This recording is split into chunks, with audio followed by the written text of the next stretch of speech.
Seven's name is Gator Raskin. That's a badass name.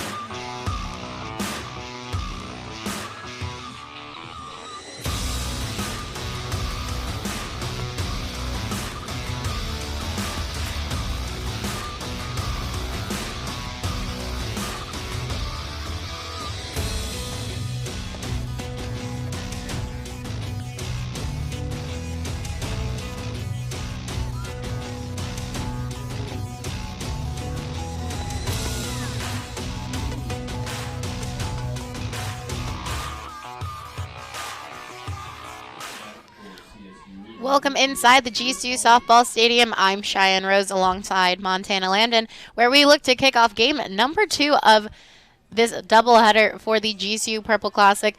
In this game, closing out the Classic, as we have Yessie Morrison on the mound for the Lopes as they face on the California State University Northridge Matadors.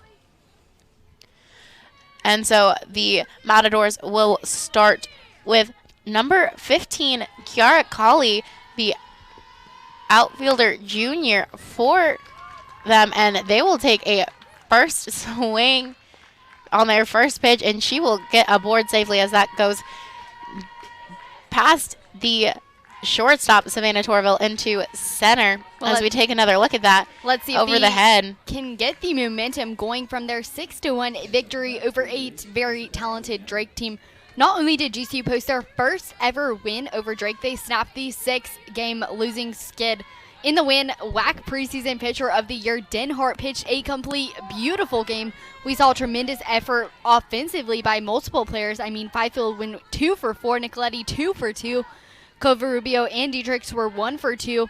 And then we had 4 Lopes all bringing in RBIs, which really helped. And their base running was honestly such a game changer. They were smart on the field. And that pitch there to Jessica Alexander, strike number 2 for her, as she fouled that one off down the third base side.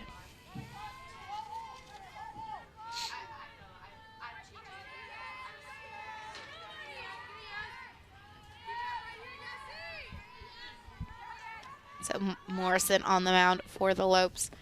And that pitch from Morrison, a little down, but swung on there by Alexander. So her count will remain at an 0-2 count. The Matadors have a runner on first. Well, the Matadors are arguably one of the best team in this tournament. 10-3 overall record after defeating both Drake 7-4 and then Utah State 8-7. Then again this morning they defeated Utah State again for an 11-3 game. That one only going to 5 innings as they were run ruled earlier this morning. So Lopes look to keep that damage from being done today when they play them. And that one, a big swing on and miss there. Runner will be by safe Alexander. And then that throw there from Holland down to first, but the runner getting back and being safe at first, as you mentioned, Montana. And now that will bring up Megan Stevens for the Matadors. And Stevens earlier today in that game against Utah State had a home run, so a dangerous hitter in that first hit. Swing on, but hit foul down the third base side there from Stevens. So her count will go to 0-1.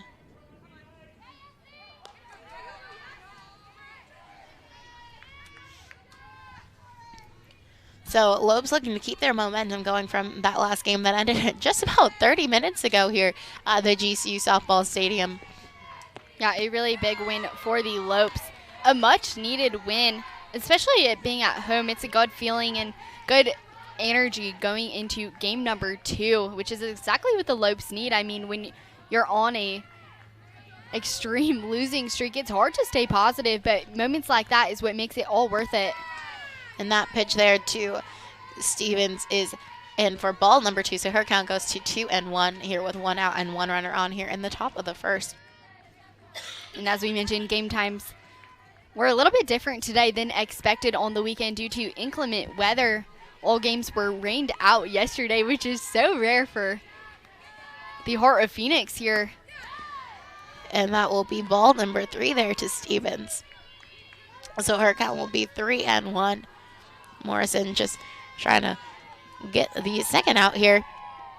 As we mentioned, the Matadors getting ahead early in that Utah State game. They put up 5 back in the first inning of that game earlier this morning. And that one, a big swing, and that ball popped up there into left field, but it will fall fair. And so the runner will be called safe at second as she slid in, avoiding the tag there.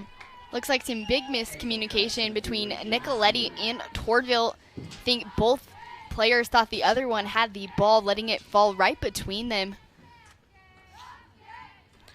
And that will bring out Coach Ann Pearson to talk to her team there in the circle. Yeah, as you mentioned, Montana, that ball just falling into that small area there, and then as it was thrown a little late and allowing the runner to slide in and missing that tag there. Well, so now Jesse Morrison in already a bit of a situation with only 1 out, 2 runners on already at the top of the first. Not the anticipation that the girls were hoping to get this game started.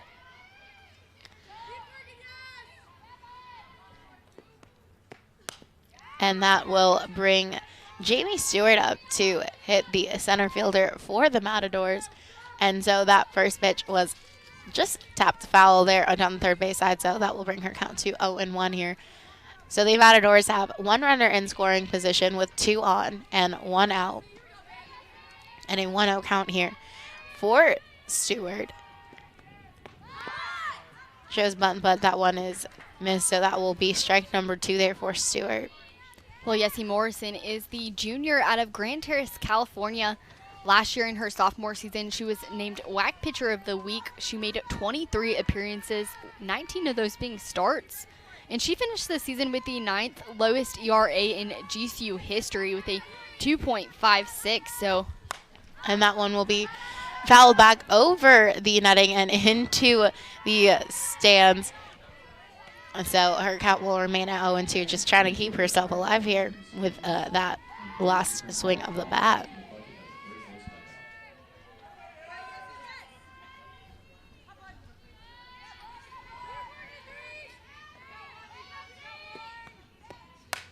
And that one will be foul, but a sliding play there by Tourville, but she will miss that.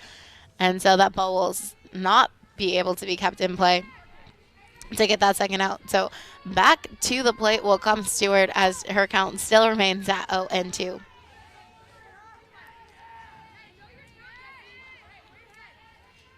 So Lopes trying to not allow the Matadors to get that same kind of momentum as they had in their first game this morning, and that one popped up, and that one will be able to be played there by the Lopes with Nicoletti there in left field and thrown back there to Tourville to keep the runners from advancing. So now Lopes have 2 outs here in the top of the first. And that will bring up Kennedy Jamerson, the DP for CSUN.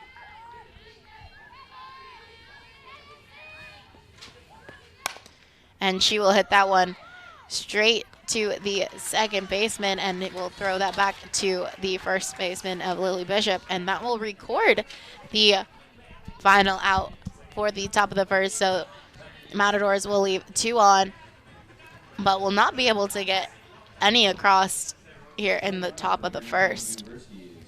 Well, it's time for the upcoming schedule, brought to you by BSN Sports, the largest provider of team sports equipment and apparel in the country. Men's basketball will return home this week. You don't want to miss an exciting game against conference rival New Mexico State, which will happen Thursday at 7 p.m. We'll have an extra special pregame with a behind-the-scenes look at our broadcast starting at 6 p.m. So be sure to tune in and check that out. And if you're a student, come out to that game. It's going to be a ton of fun. Saturday night, men's basketball will also still be at home taking on UTRGV at 6 p.m. Baseball will be back at home on Tuesday, March 3rd to face New Mexico at 6 p.m. And, of course, lots of athletics going on all around here, Cheyenne. You can catch all of those, as always, here on GCU TV. Yep, men's baseball about to start their second game. So men's baseball just about to start their second game as we head to the bottom of the first for our game. Yeah, baseball had a doubleheader today. Kind of rare to see that in baseball, but when you are hosting these tournaments, wanting to make the most out of the travel, so baseball.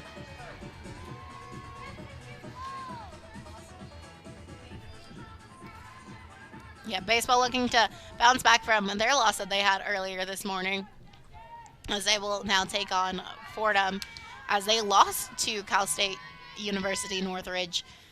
And the softball team looks to avoid that loss here today.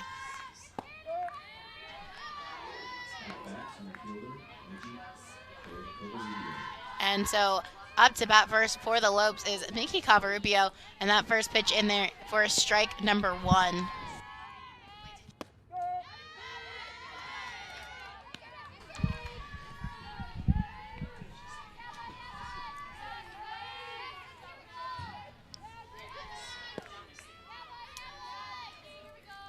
And that pitch to Covarubio hit into the gap in the left field side, and it will go back to the back wall, so Covarubio will get a stand-up double there.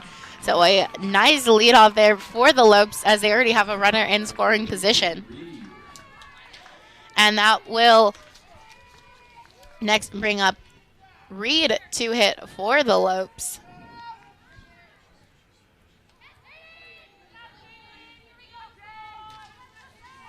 Reed is the freshman right fielder, so she had a pretty good game earlier today. Looks like that one will be thrown out. So Reed will get thrown out at first, but that will allow Covarubio to advance to third. So the Lopes now have 1 out with a runner on third. So already a great start here in this game for the Lopes, trying to keep that momentum going from their 6-1 win that they just had about a little more than 30 minutes ago. And that will bring up Lily Bishop to bat for the Lopes. And that one outside, so that'll give Bishop a 1-0 count here.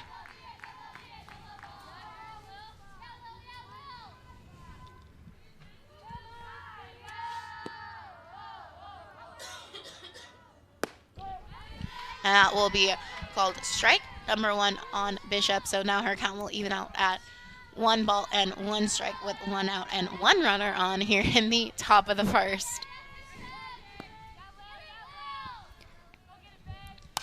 And that pitch will be fouled back and out of the diving glove of the first baseman for CSUN. Yeah, Alyssa Vasquez really tried to get an eye on that, but unable to do so, trying to make the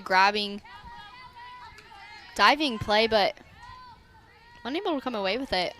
Yeah, so lucky for the Lopes as they get to have Lily Bishop stay alive here with us at bat. Her count being 1-2 after that last play. And that one again fouled back just off the tip of her bat. Yeah, and we got to mention the homer that Lily Bishop had against Drake on Friday night in game 1 of the doubleheader. Yeah, that solo shot over the center field wall back on Friday night. And then in game 2 that night, she went 2 for 3 at the plate. And Bishop will pop that one up in shallow as the shortstop for CSUN will make that catch. And they're now 2 away for the Lopes. Covarubio still sitting there at third. And that will bring Olivia Zufil up to bat, the freshman right-hander.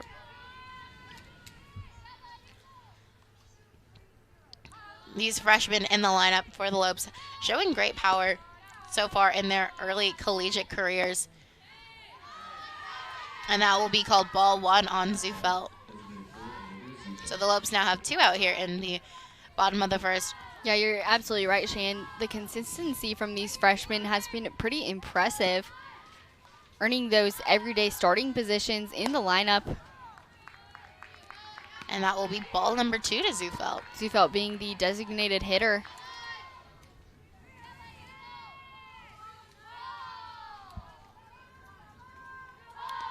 So now a 2-0 count here for Zufelt. And she'll foul that back for her first strike of this at bat. So now a 2-1 count.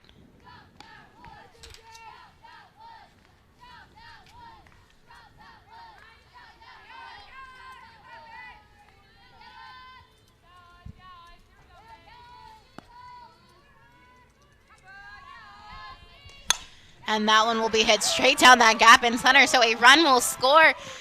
So Zufelt will get that RBI, bringing Covarubio around. So the Lopes up early here in the bottom of the first with that 1-0 lead. Take another look at this. Yeah, there's a launch down the center, almost hitting pitcher Jillian James. But so that there's that large hole up center, and Zufelt just able to get it straight down there and bring in Covarubio. So the Lopes now up 1-0 here with 2 outs and 1 on. Well, that brings up Kaylee Holland, who last game was walked at almost every single at bat. So yep, 4 walks her last game. Sure, she's definitely wanted to swing. Yeah, definitely looking for her first hit on the day, as she didn't really get that chance earlier. Got a good eye on her, though. So now Holland's count is 1-1. 1-2.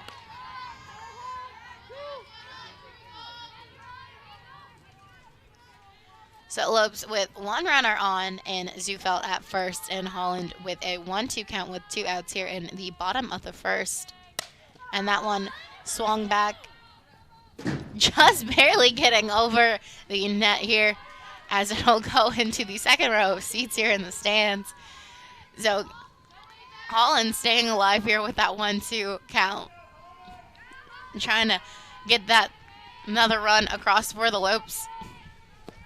Battling here against James, and that will be ball number 2, so her count will even up with 2 balls and 2 strikes with 2 outs here in the bottom of the first.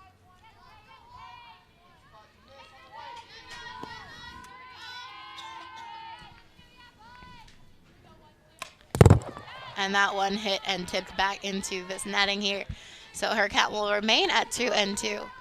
Kaylee Holland, the junior out of Phoenix, Arizona, really knows how to work the count. Yeah, keeping herself alive here with just getting the end of the bat on that last one. But that one will also just barely hit off her bat. So, again, keeping herself alive there. So her count will remain at 2-2 here.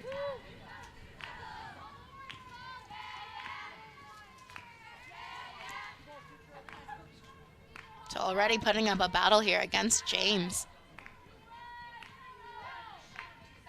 And that one drived far against to the left field side, going back to the warning track, but caught by the left fielder. So that will be the final out of the bottom of the first, but the Lopes are up 1-0, leaving 1 runner on, and we'll have more softball in the top of the second right here on GCU TV.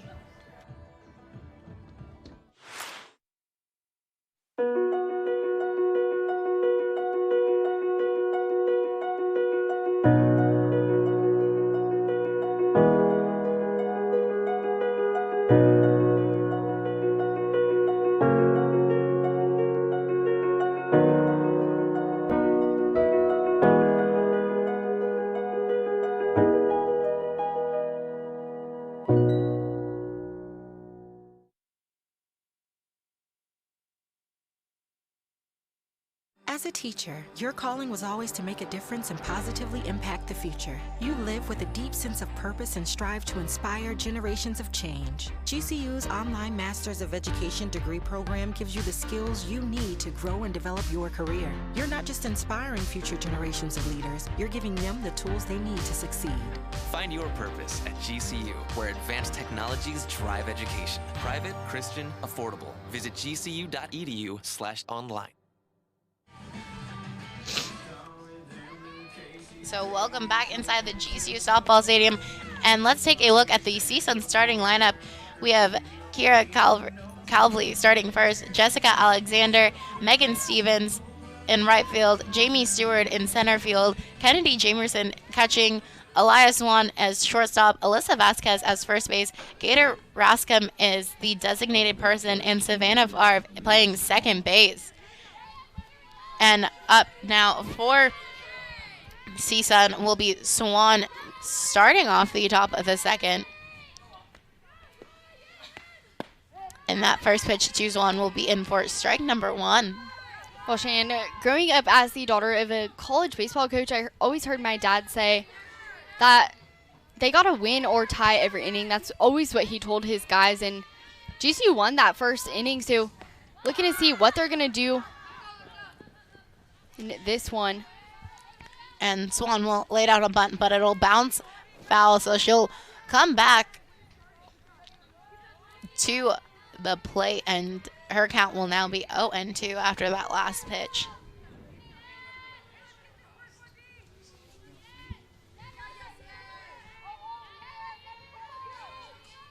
She's the sophomore out of Modesto, California. And that will be tapped and fall out of the glove of Kaylee Holland. So that count will remain at 0-2.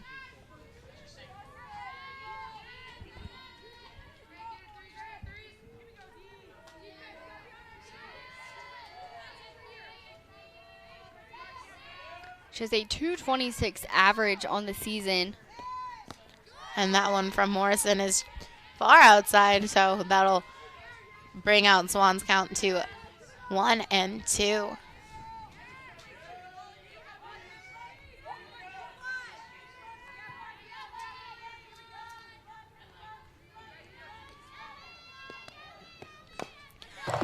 Big swing on and miss there, but able to get that bouncing fall out of Holland's glove. So her count will remain at 1-2 here with no outs in the top of the second.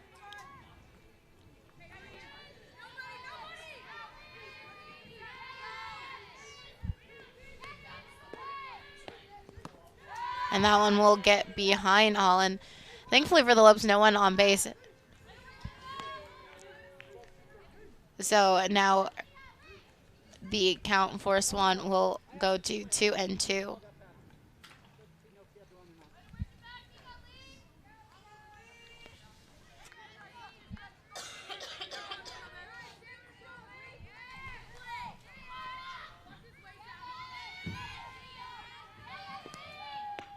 And that will be outside, so that'll bring Swan's count to a full 3-2.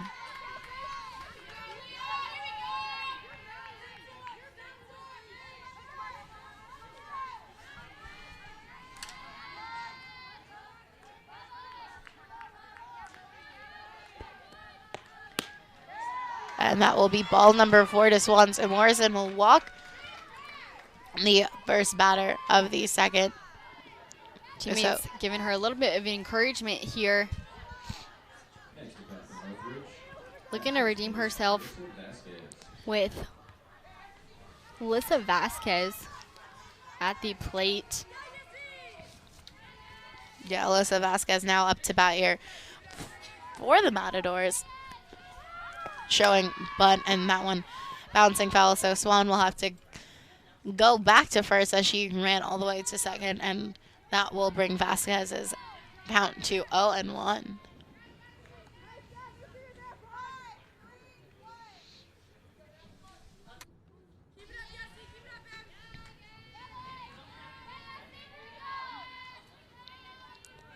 As you mentioned, Lopes trying to keep that momentum from their last game and their first win in 6 games. So snapping that 6-game losing streak. Yeah, definitely a much-deserved, much-earned win by the Lopes.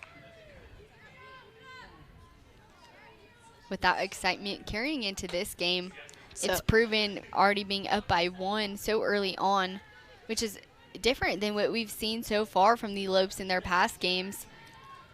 And Vasquez took a little time to run to the third base coach there. Just have a little conversation real quick as she now steps back into the batter's box. having a count of 1 ball and 1 strike with no outs and 1 runner on here in the top of the second. And runner keeps running, but Swan has great speed, so able to get back to first from that threat by Holland to throw down to Bishop.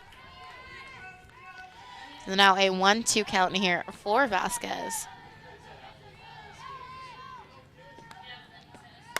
And that one popped up into the hole in right center.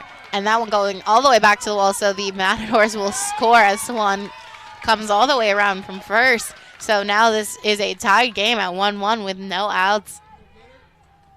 As we take another look at that. So that one hit into that hole in right center and just rolls all the way back to the wall. Unable to get it. And before Swan able to come across the plate. And so that will also allow Vasquez to get that double, the senior right-hander. And that will bring up Raskin to the plate. Matadors definitely responding, getting themselves on board.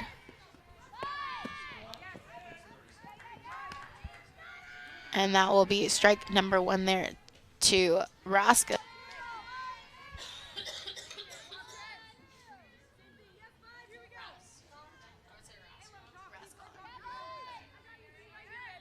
So Gator Raskin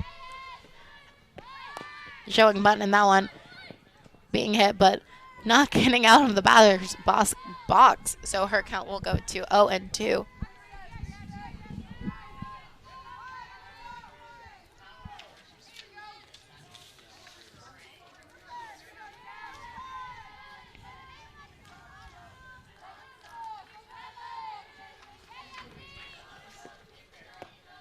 And that one will be fouled back, so her count will remain at 0-2.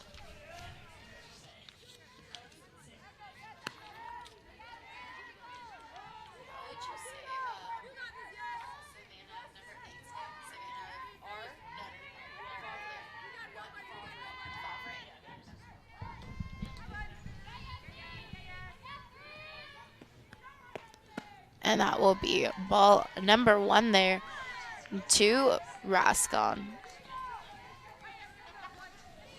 Well, this is the 8th time that CSUN and GCU are playing softball. The Matadors lead the all-time series 5-2. So this could be potentially another big win for the Lopes, as that one's caught by Nicoletti. Beautiful catch there. Nice. She's had a great arm up, yeah. all afternoon. So let's take another. Good job there by Nicoletti, able to run up and get that catch to get the first out of the inning. As the Matadors do have a runner in scoring position. So they were able to tie this game up here. Morrison and the rest of the Lopes looking to try and eliminate any more damage coming across. And that ball in for strike number 1 there.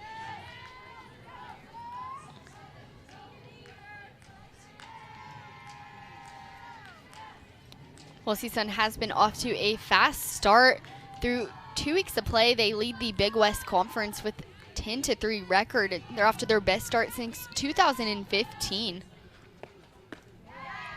And that pitch for Favre in for strike number 2. So her count quickly goes to 0-2 here.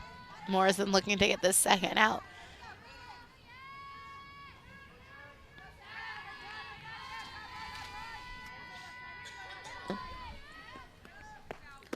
That pitch from Morrison is down and outside. So now a 1-2 count here for Favre.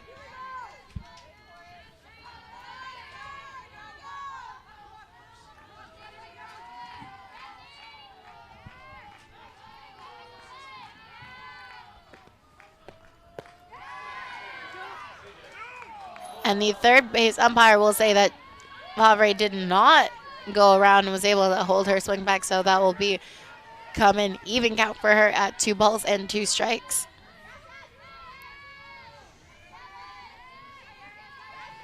Lopes fans not too happy with that call, as she will hit that one straight to Bishop, as Bishop looks to throw to second, but the runner at second able to get back But now the Matadors do have 2 outs here in the top of the second.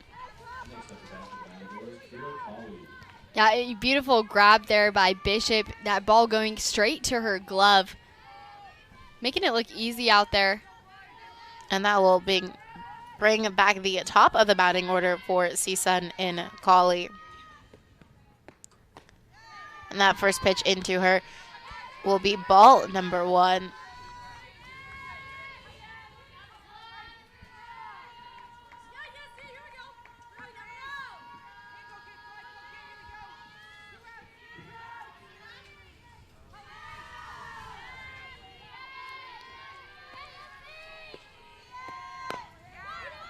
And that one will be hit back to Morrison and then throw to Bishop to record that final out. So the Matadors will leave 1 runner on and will bring 1 run across to tie the game. But we will go into the middle of the second here. And hey, Montana, you know, there's a lot of fans here for the Lopes wearing some really great Lopes gear. Any idea where we could get some more of that? Absolutely, Cheyenne. You could get the best gear to show off your Lope pride at the Lope Shops. If you go to lopeshops.gcu.edu, you can find everything GCU from the newest apparel to the coolest accessories. If you use our promo code GCUTV25, you can get 25% off just for being a GCU TV viewer. So let's paint the Valley purple Lopes up, and we also sell some merch here at the games always, so be sure to check that out. But we're going to take a look at the Sanderson Ford 3 keys to the game. The first key to the game tonight is going to be just like last time. I mean, last game was a really big win for the Lopes, and we want that momentum to build into this game as it has already. The last key of the game tonight is going to be finish it with a bang. This is the Lopes' last home stance before they head on the road, so looking to finish it out here at home at the GCU Purple Classic with a win.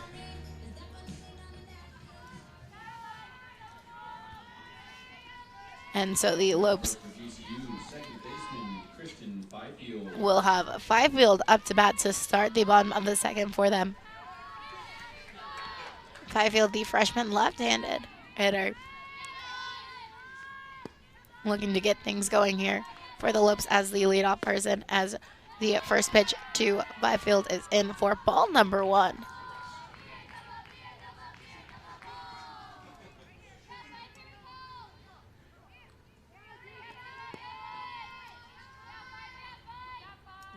And that one being hit back over the netting and over the stands onto the concourse. So Byfield's count will even up at 1-1.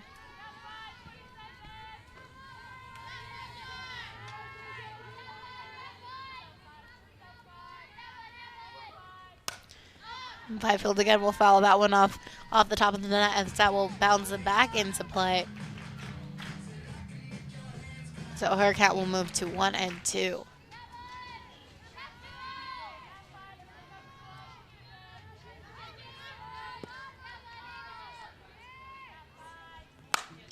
And Fifield will draw that line, and that'll be over the wall and bouncing off the top of the wall, so she will get a sliding in there double. Wow, I have to tell you, I thought that one was going to be gone. Take another look here. It bounces off the top of the wall before falling. So yeah, so if it would have hit that net, that would have been in, but it just barely hit that top of the wall and bounced back in fair.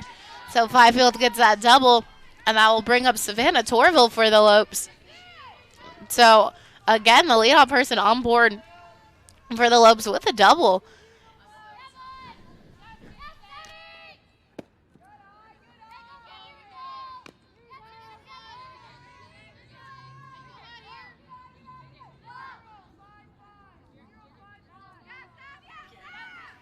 So those homer calls really depend if it bounces off the net or not, and it looks like that one didn't bounce off the net, so they're going to call it a double. It definitely looks like, I'm sure from Byfield's perspective, that should have been a home run. Oh, yeah. But now Torville's count will be even up at 1 ball and 1 I think strike. everyone in the crowd thought that one was out. Definitely And so now Torville's will be a 2-1, but that ball just hitting the top of the wall and bouncing back in instead of hitting the net and bouncing back in. So unfortunately that not a home run there for Fifield, as that count will go to 3-1 there for Torville. But nonetheless, the Lopes do get that leadoff double for the second time in back-to-back innings. So Lopes with a runner in scoring position with no outs. And now a full count for Torville. Torville taking her time at the plate, looking to help move the runners over. And that one far outside, so that will be ball number 4, and Torville will get walked. So now the Lopes have 2 on with no outs. Bringing up Gianna Nicoletti, the sophomore left-hander. Next for Grand Canyon left fielder Gianna Nicoletti. Nicoletti has had some absolute great catches throughout the day today. And there's going to be a little meeting there at the circle.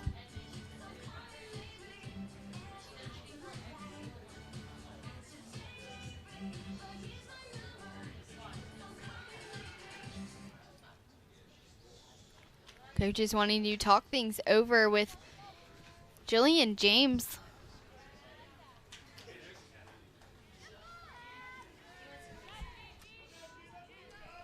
Home plate umpire breaking up that meeting, and that will now bring up Gianna Nicoletti for the Lopes. So the Lopes have no outs with 2 runners on. Nicoletti showing bunt, but that will be called strike number 1, so her count will go to 0-1 here. So last season, Jillian James was named to the 2019 third team NFCA All-Far West region in the first team All-West Big Conference. So definitely a strong pitcher. And then also she got that honor in her freshman season. So, and that'll be strike number 2 there for Nicoletti. In her junior season for CSUN.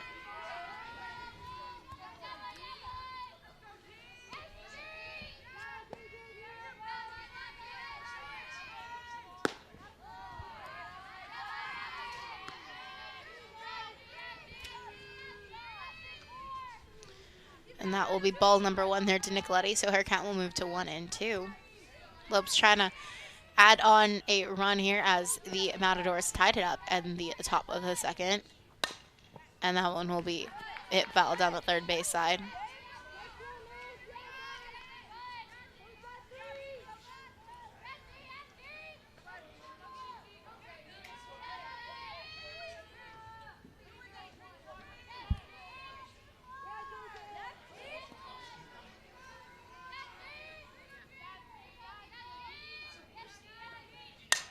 And that one will be hit straight to third base, and that will get the leadoff runner out. But the Lopes still have 2 on and 1 in scoring position, just now with 1 out. What a great play there, though, by CSUN, by Swan and Alexander. Yeah, great teamwork to get that out. Absolutely. And now that will bring up Dietrich to the plate.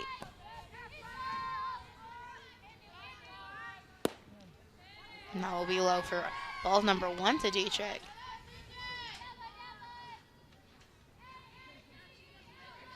Last game, Dietrich really brought in some clutch runs. Looking to do the same here for her teammates. 2 on base. A big swing on a miss there by Dietrich. Of course, having the 2 on base there, it does have the double play ball in effect there if there is a ground ball hit that is fieldable for CSUN. Well, there's that nice gap there in center that a ball could go through. And that will be strike number 2 there on Dietrich.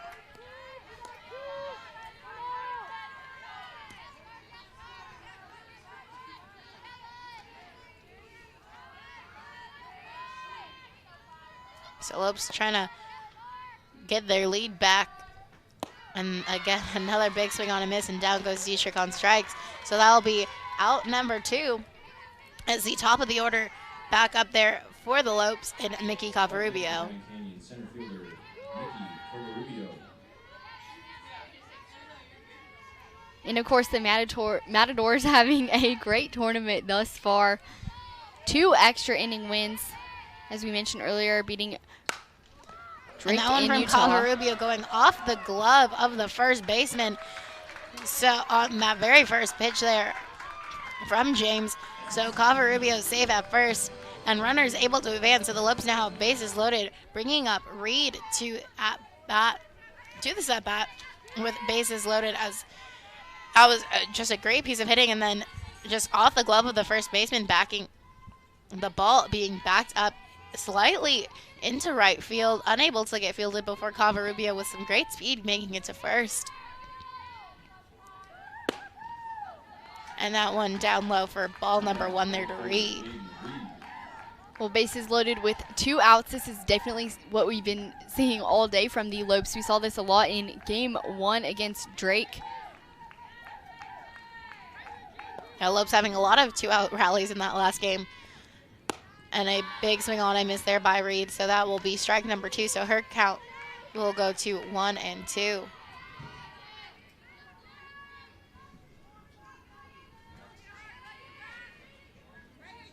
Excuse me, her count will be 1-1 with 2 outs. And that will now be ball number 2. So now Reed ahead of the count. Lopes looking to at least get 1 more run in this inning. And that will be strike number 2, so her count evens back up.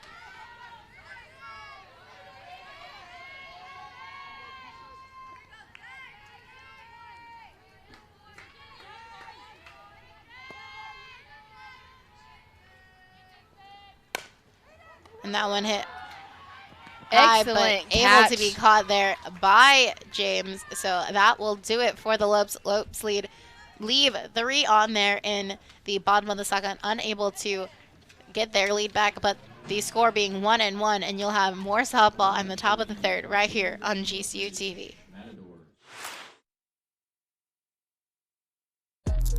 Came through drippin', drip, drip.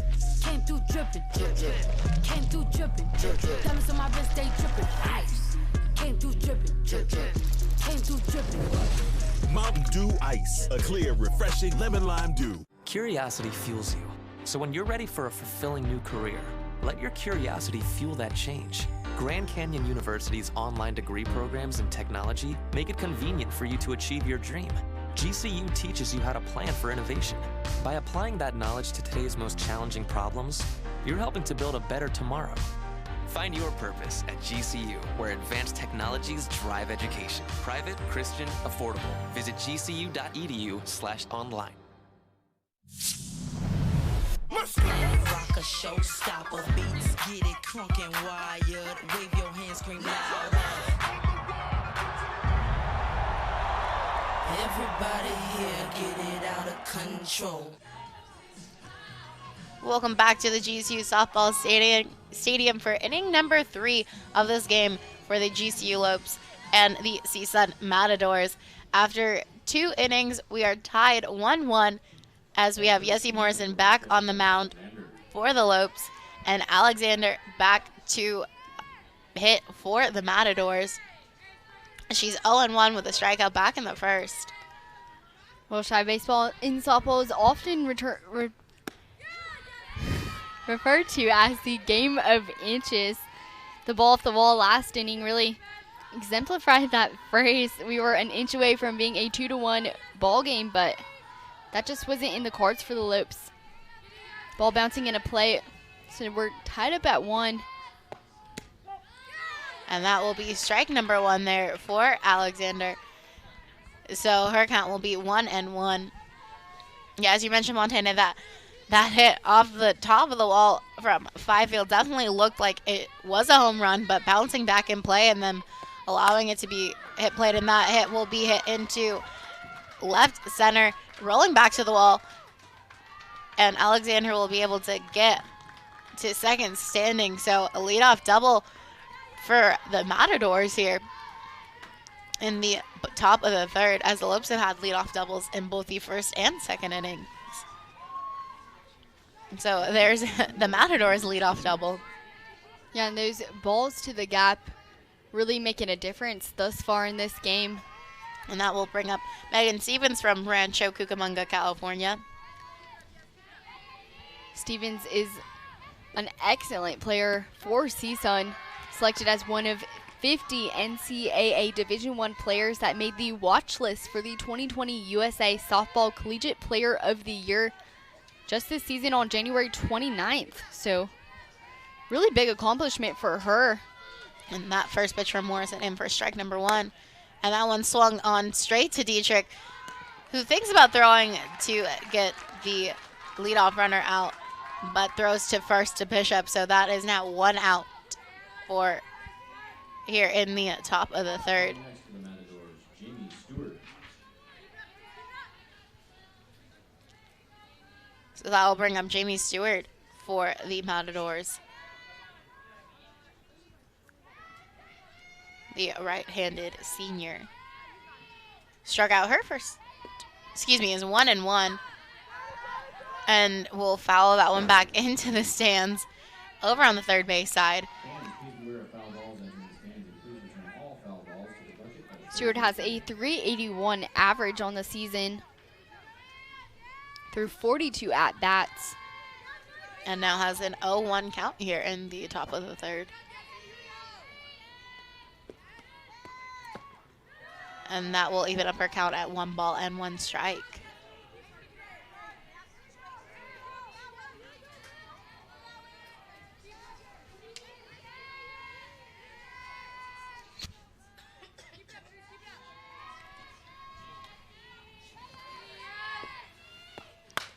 And she'll hit that one, but that one will go foul down the third base side, rolling into the corner. So her count will go to 1-2.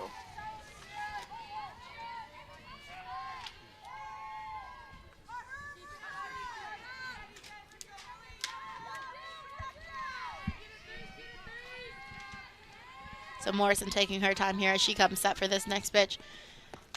And that one will be down and outside, so that'll even up the count at 2-2.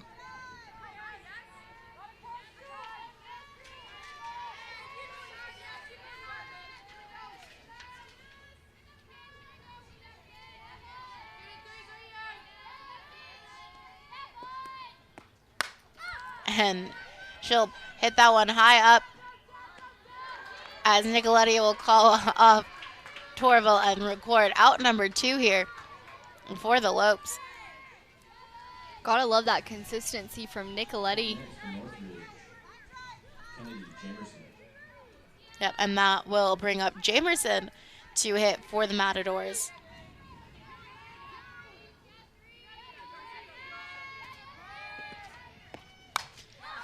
As Jamerson will pop that one up. And he'll be foul and just out of play from the Lopes. So that'll send the runner back to second. And Jamerson back to the plate as her count now being 0-1.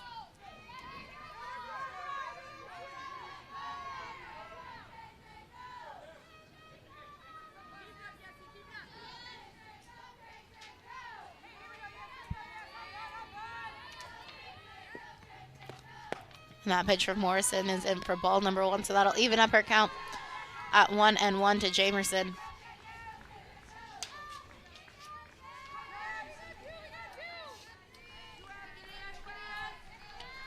So 2 outs for the Matadors with 1 runner on in scoring position.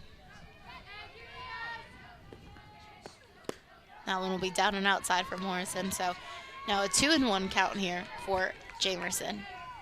Well, last time that these two teams played each other, the Lopes defeated the Matadors on March 10th of 2016 in a neutral site matchup for a 6-4 victory. So Lopes looking to get their second victory over the second straight victory over the Matadors today. Would be their 3rd overall. And that will be ball number 3 there too, Jamerson. So now her count being 3-1.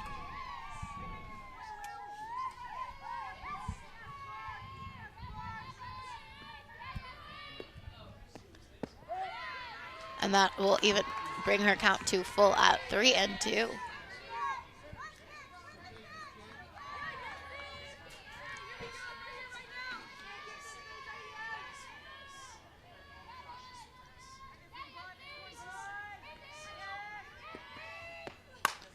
And that one will be hit to left field, and the runner will come in, and the ball will be past Holland and not be able to tag the runner out.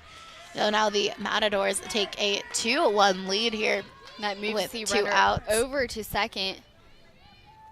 Next up to bat, a shortstop. Yep, so runner will reach to first safely, and then on that throwing error, we'll get to second. So Matadors still have a runner in scoring position with 2 outs and now take the lead 2-1. And that will bring out the pitching coach here and just have a quick conversation here with Morrison. So now the Lopes are going to have to do some work and That's right. take that lead back. Mistakes like that are what could potentially cost the entire game. So I got to give the Matadors credit. That was some great base running and being able to slide in there into home, and some help with that missed throw there that Holland wasn't able to get, and being able to go behind the plate. So Matadors now have a 2-1 lead on the Lopes with 2 outs here in the top of the third. well, it looks like the Lopes just needed to recoup. So that'll bring Swan up to bat for the Matadors. Let's see if that meeting on the mound will be effective here. Swan walked her last time at bat.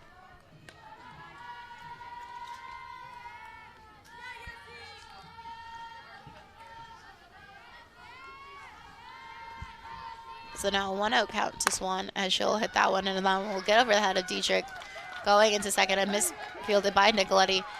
And the throw to second is not in time, so Swan will slide into second. So one more run will be added on for Take CSUN. another look at this one. Yeah.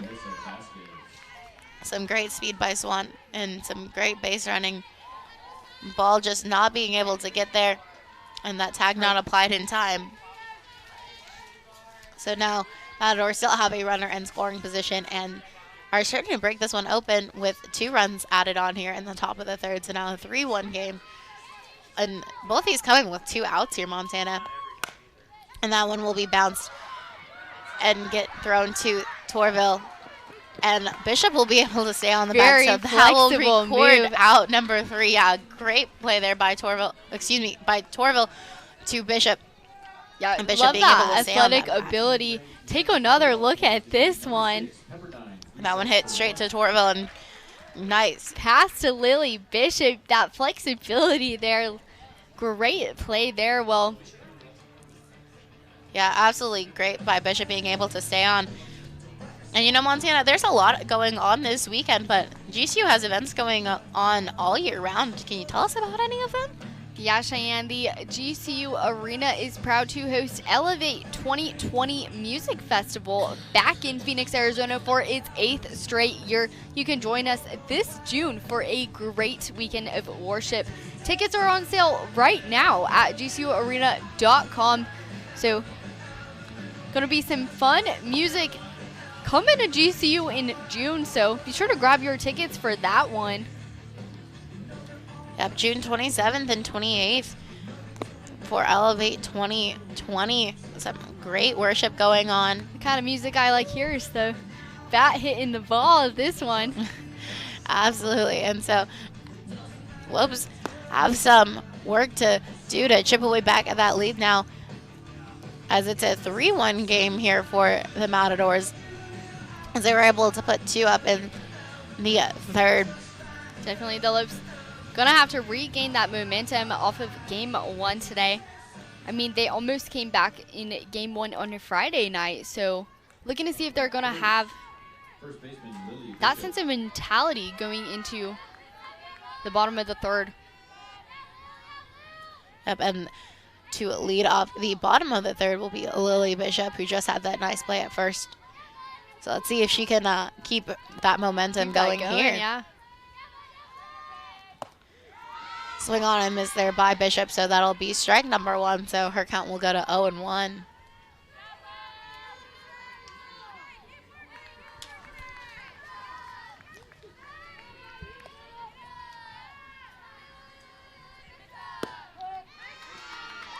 And that will be called strike number 2. So Bishop quickly behind in the count, 0-2.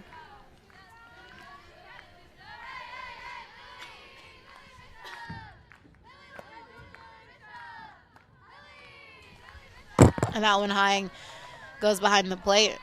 Wild pitch there. Yeah, so that'll be the first ball for Bishop. So now a 1-2 count here. And then due up for GCU will be, after Bishop, will be Zufelt and Holland.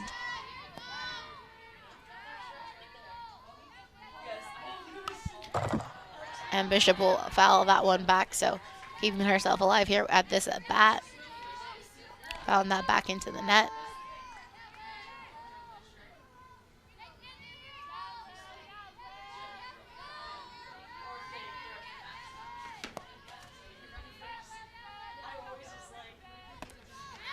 Swing on and miss, so down will go Bishop for the first out of the 3rd. And that will bring up the right-hander Zufelt, who's 1 for 1 with 1 RBI here, her last time at bat.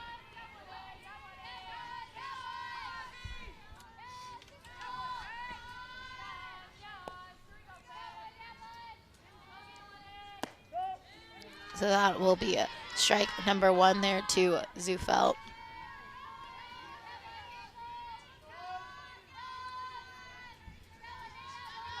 Lopes looking to chip away at this Matador lead.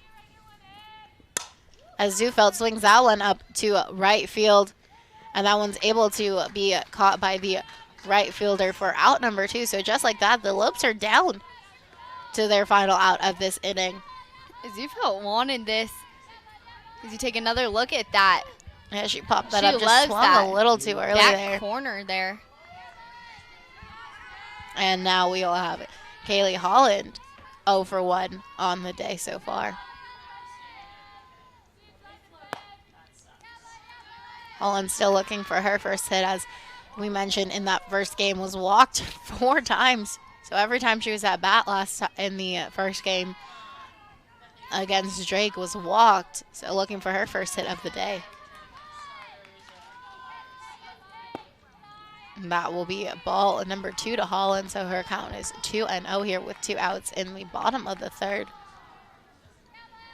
Well, the Matadors do have a predominantly strong team, returning 20 letter winners to their 2020 roster, while the Lopes have a predominantly new team. Lots of freshmen on the Lopes roster, 6 freshmen, after losing some key players last season. That will be ball number 3 for Holland. And that will be ball number 4. So Kaylee Holland still not able to get her first hit, but once again on board for the Lopes for her 5th walk of the day. And that will bring Fifield up for the Lopes.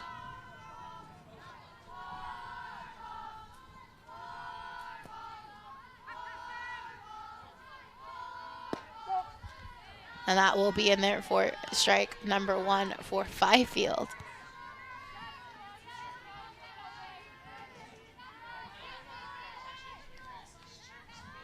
Oh, we saw Fifield go 2 for 4 in game 1 of this doubleheader. And that will be a big swing on a miss there by Fifield. So now her count quickly goes to 0-2 here with 2 outs in the bottom of the 3rd.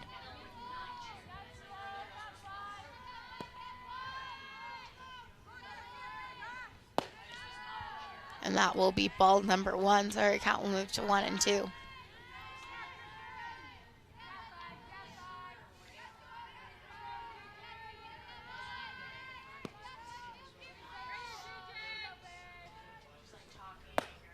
And big swing on and miss there by Fifield. So down on strikes go the Lopes.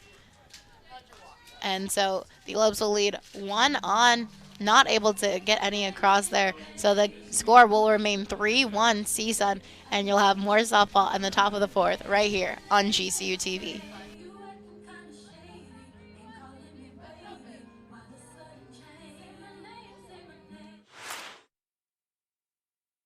Sanderson Ford has been straight up with our customers for the past 65 years. We've climbed to the top with a no hassle, no pressure, and no nonsense approach to selling Fords. No games, just straight up to provide the most value and best experience for our customers. They support local sports and donate generously to local charities with a strong emphasis on kids and military. If it's important to you to do business with someone who supports our community, choose Sanderson Ford. Straight up. When it came time to look for master's degrees, when I first learned about Grand Canyon, I think as teachers and coaches, you're never done learning. Being a mentor is one of the most important things in my life. For me, it's not always about winning, it's about instilling things in my students and my athletes that'll carry them on. And I'm confident to say that I wouldn't be the same teacher or coach that I am today without that experience at GCU. I'm Joseph, and I graduated with a master's degree online from GCU. There's a thunder in all of us. Come find your purpose at Grand Canyon University. GCU softball stadium. The Lopes look to bounce back to get this lead back here, as they are going to try and get 3 outs quickly here in the top of the fourth, as the Matadors lead it 3-1 so far. Lopes able to score in the first, but haven't done anything in the past 2 innings. Yeah, Lopes looking for a 3-up, 3-down inning here. See if Yessie Morrison can do it. And that first hit, I asked, and she gets it. Answer. Yeah, that first pitch hit from Raskin straight to Bishop. So just like that, 1 pitch and 1 out here in the top of the fourth. We've seen that from Bishop all afternoon. Yeah, some great fielding, fielding there by Bishop that she's had all day. And that will bring up Favre for the Matadors. Favre's count will go to 1-0 as that ball gets away from Holland.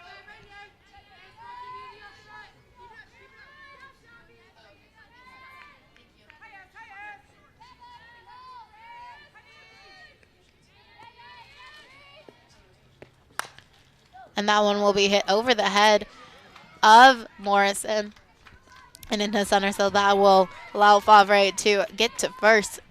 So the Matadors now have 1 on with 1 out as Stevens comes up to bat.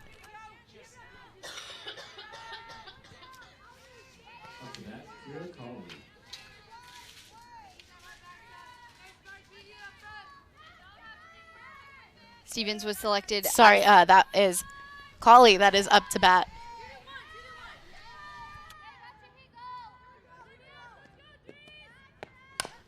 And that one will be hit. And the throw off there. And so that will allow the runner to advance to third and second.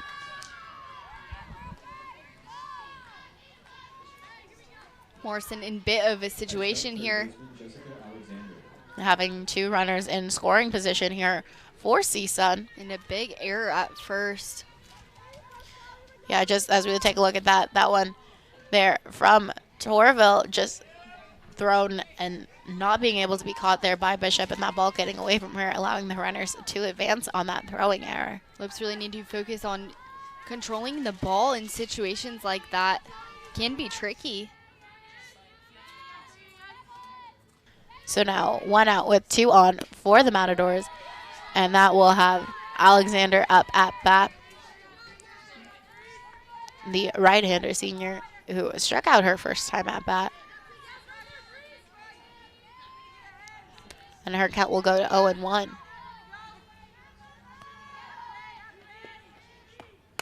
And she'll hit that one down to the hole in center field, and that will allow 1 run to score.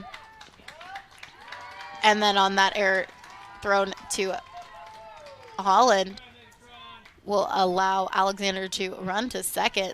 So once again, the Matadors have 2 runners in scoring position as they add 1 run to their lead. So now 4-1 lead here for the Matadors in the top of the 4th with 1 out and 2 on in scoring position.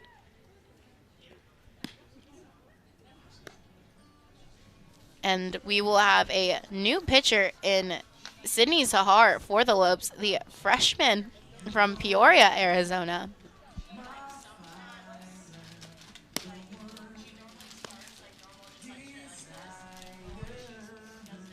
So Lopes getting a new pitcher here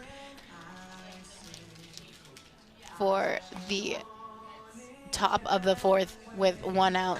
So Sydney Sahar hoping to get the final 2 outs here in the top of the 4th and try to stop any more damage from being done.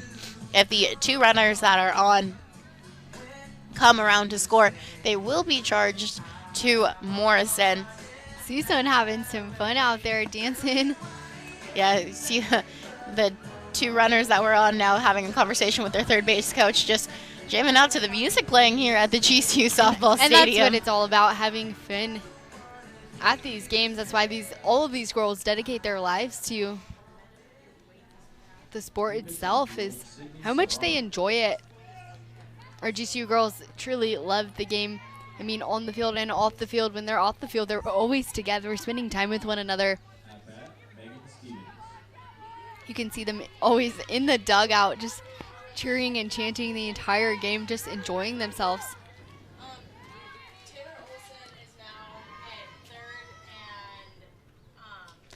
And we now have a new catcher in Lily Bishop. And Lily Bishop is now catching for the Lopes. And Dietrich moves to first.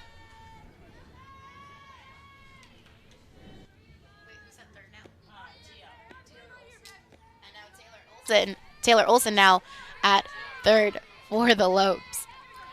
Well, interesting because Stevens actually used to be on the GCU softball team her freshman season, where she earned all WAC first team honors.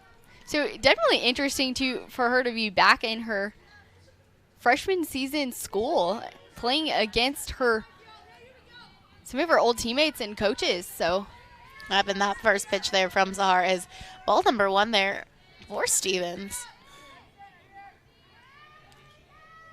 Stevens 1-on-1 on the day, the senior right-hander. And that one swung on and tipped back there by Stevens, so her count will even up at 1-1. Back in her time here at GCU, she appeared in 44 games with 27 starts for the Lopes. So 1 out and 2 on, both in scoring position here for the Matadors. And Stevens having a 1-1 count. And that one down low from Sahar. So that will be a 2-1. So the senior right-hander versus the freshman left-hander in the circle. Sahar trying to limit any more damage being done here in the top of the 4th. And that one fouled back and rolls up the top of the net. Yeah, definitely tough to come into the situation like into this. Into the stands, yeah. Being down. Trying to make the save here. So now Stevens' count moves to 2-2.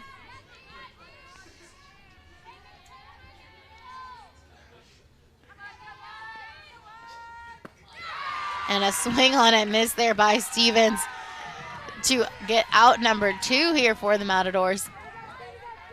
Against her old university. Yeah.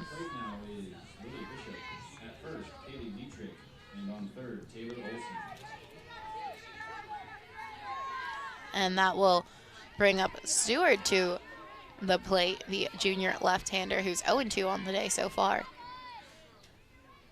But as we've seen, a lot of damage can be done with 2 outs, as that ball will be hit and off the glove there of Fifield.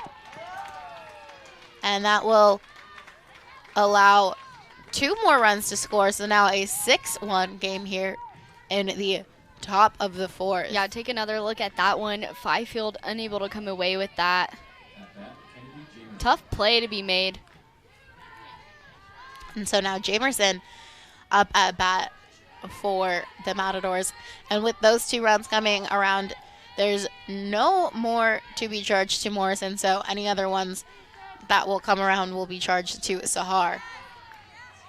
And so that will be in for ball number 1 to Jamerson.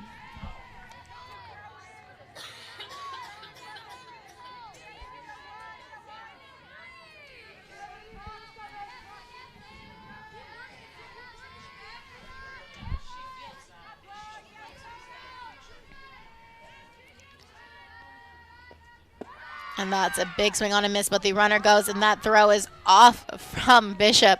So allowing the runner to get safely to second on that steal. And now a 1-1 count there for Jamerson. So once again, in this inning, the Matadors have a runner in scoring position. Still have 2 outs with a 1-1 count here for Jamerson.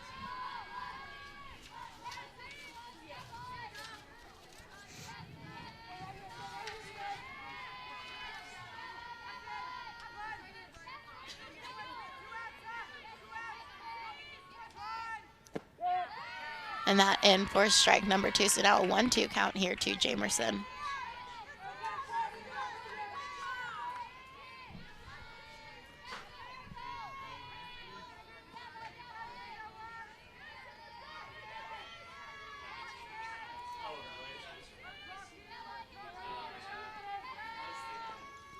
And that pitch up high, so even up her count at 2-2. Lopes just trying to get out of this inning before any more damage can be added on.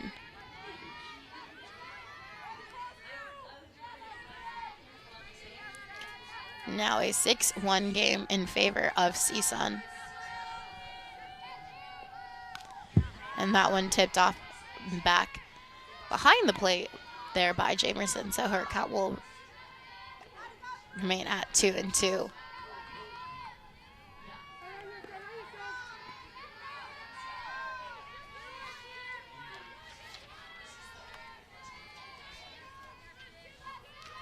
Lopes switch things around a little defensively as that one goes down into the dirt for ball number 3. So now will be full count here for Jamerson. Well, Coach Ian Pearson is 15 wins away from 500 career wins. And then CSUN's head coach, Tiara Flowers, is second in school history with 250 career victories. So both very successful coaches. And that one fouled back off the net. So Jamerson staying alive here.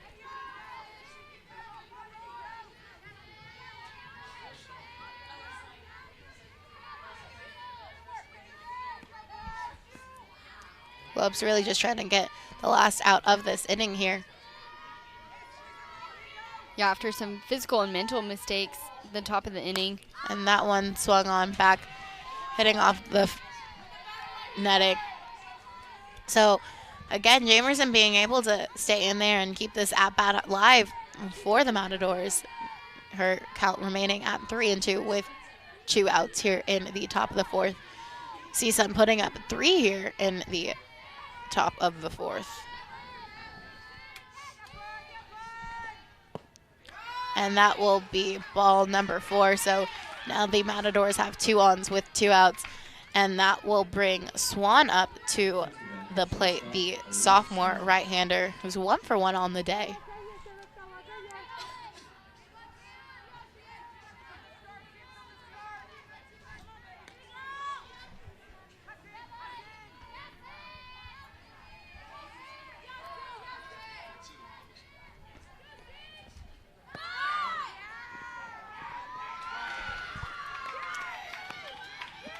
So Swan showed bunt, but pulled back. But on that pitch, the runners advanced. So now 2 runners in scoring position for the Matadors, as that was called strike number 1 on Swan. But still, the runners were both able to steal, advancing to 3rd and 2nd. So a little bit of trouble here for the Lopes, as that one is popped back into the netting for strike number 2 on Swan.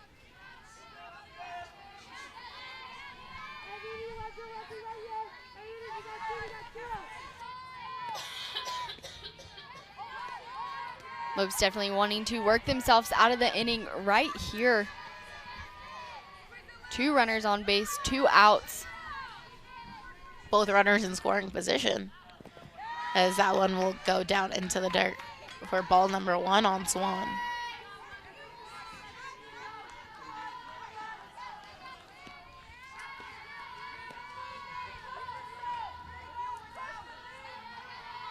So Lopes down by 5 here in the top of the 4th. And that one hit hard into right field, and that one will go back into the wall, and that will allow both runs to score and Swan to get to third safely. So just like that, the Matadors have added 2 more runs here, still with 2 outs, and Swan to advance to third on that play. Yeah, what looked like first couple innings GCU had it in the bag has quickly changed. As we mentioned earlier, the Matadors won their first game in 5 as they ruled Utah State. And if they were to get one more run and the Lopes were to not score anymore, that could happen here in this game as well. Yeah, Lopes are definitely going to need to step it up, not only offensively, but defensively as well. They're wanting to work themselves out of this. And that brings up Alyssa Vasquez for CSUN, and that first pitch in from Sahar in for strike number 1. So now an 8-1 game here for the Matadors.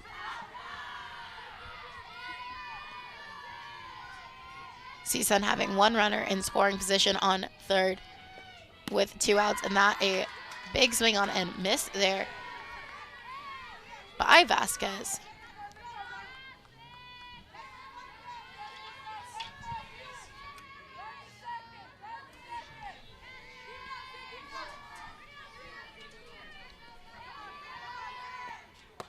And that one is up and high, so a 1-2 count here for Vasquez.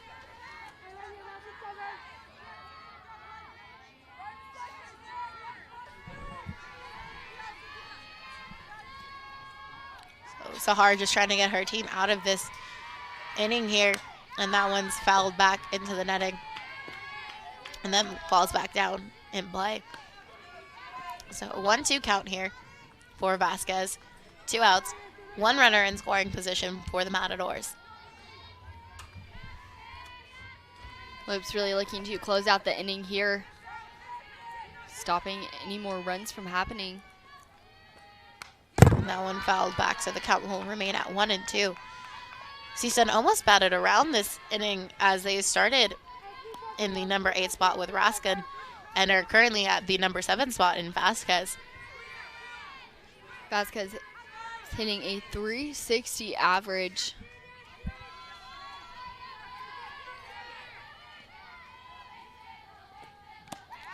And there, a big swing on and miss there by Vasquez. So the Lopes get out of the 4th, but a lot of damage done as they now have an 8-1 game here in favor of CSUN.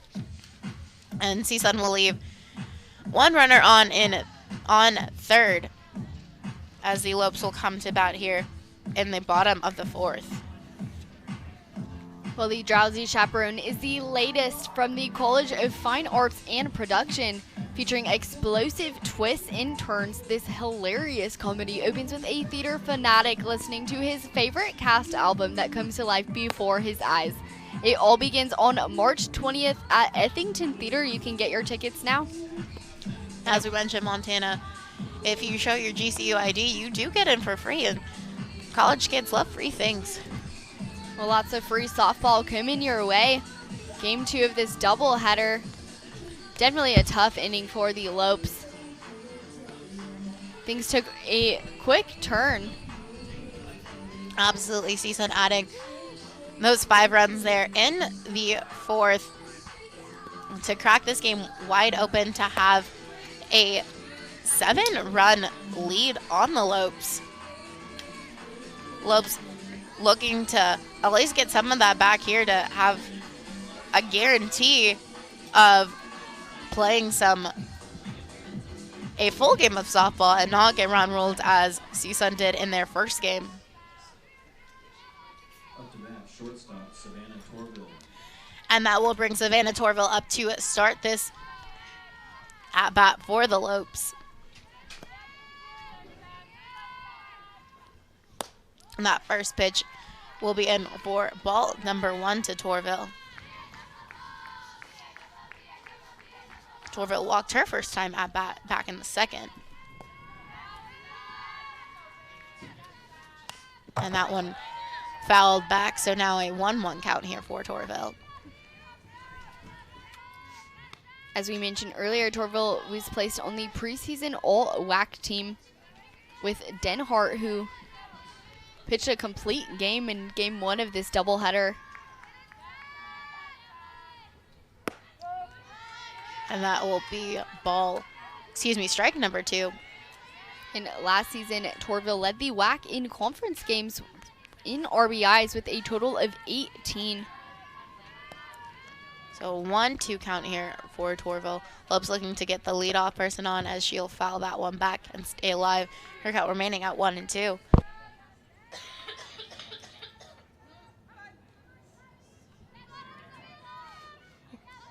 Looks like a little quick talk before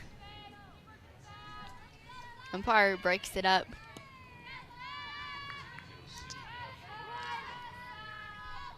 So count on Torville is 1-2. Lopes looking to get that leadoff person on once again here. The first 2 innings they had leadoff doubles. And that one will hit the shoulder of Torville, so she'll get her base.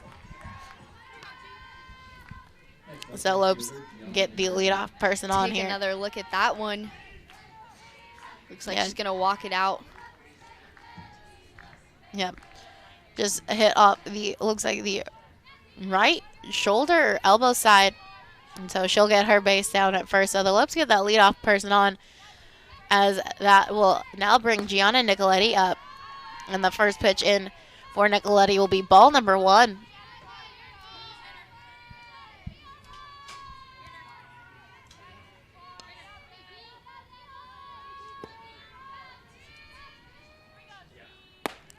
A big swing on and miss there for strike number 1 on Nicoletti.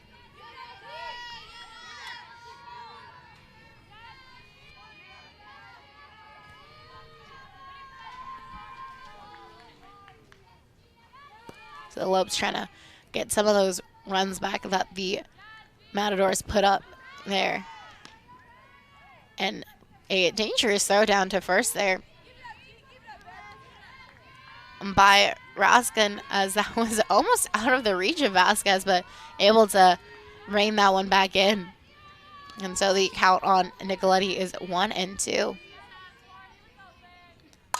As she'll pop that one up foul, but will be able to stay in play. Torville thinks about going to second, but stays as the ball thrown to second was dropped. But Torville stays safely at first. And now that'll bring Kaylee Dietrich up to bat. So Lopes have 1 out with 1 on.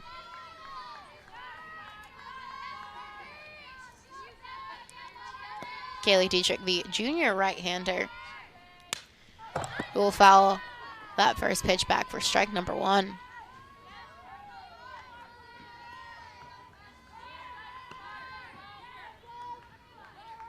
Dietrich, who's 0 for 1 today.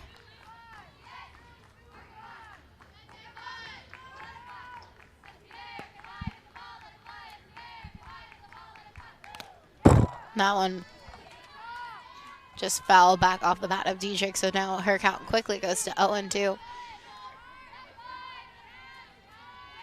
So Dietrich trying to help get something going with the Lopes having that leadoff runner on first in Savannah Torville.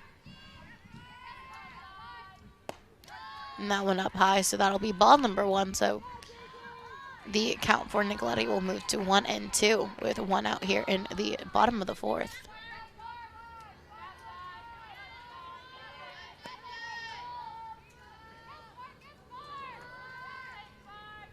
And that one will be hit high, and we'll have the left fielder running, but not able to keep that ball in play as it goes into the bullpen on the third base side. So now her count will remain at 1-2 on Dietrich. Yeah, great efforts there by Colley, but way out of play. So Lopes trying to get some of those runs back, as that will be strike number 3, and James will get Dietrich looking. So now 2 outs for the Lopes, as it'll turn over the order and have Mickey Covarubio back to bat for the Lopes, the left-hander freshman, who's 2 for 2 on the day. That's her 4th strikeout. And the first pitch in for ball number 1 to Covarubio.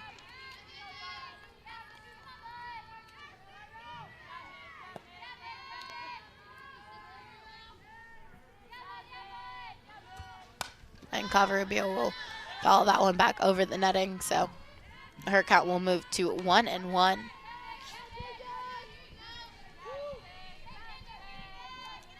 Lopes looking to at least move that base runner here and try to keep this at-bat for the Lopes going a bit longer. And that will be ball number 2 to Covarubio, so her count will move to 2-1 here with 2 outs in the bottom of the 4th. Savannah Torville standing at first for the Lopes.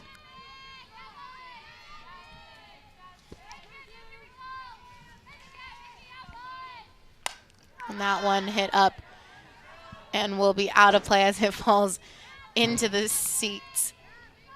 About 7 rows up here behind home plate. So her count will be even at 2-2. Torville, who was hit by her pitch, stands at first. And that one popped high up by Covarubio and caught by the center fielder for CSUN, so that will be out number 3. So Lopes unable to get any runs across, and we'll leave 1 on first. And you'll have more softball and the top of the 5th right here on GCU TV.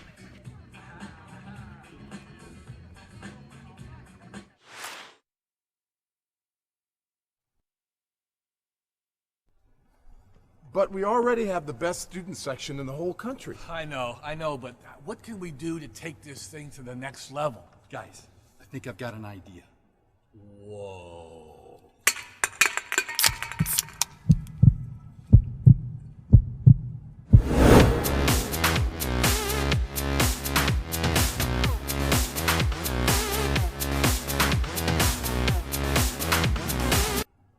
Ain't gonna get any better than that.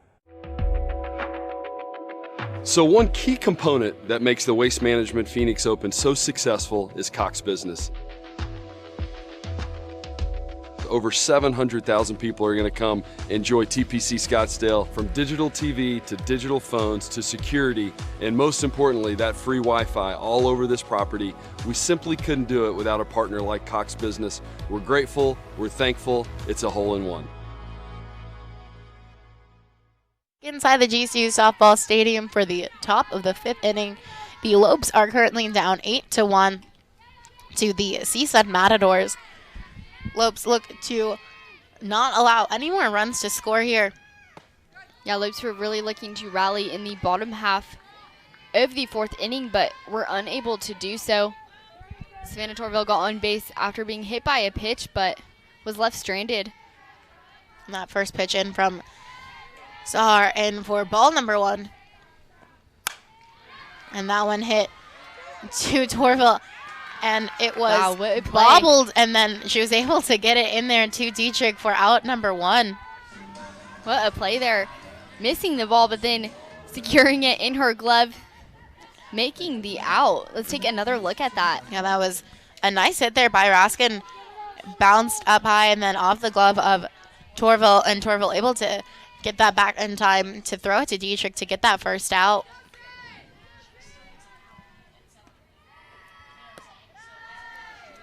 And so Favre now up to about the second baseman. He was 1 for 2 on the day.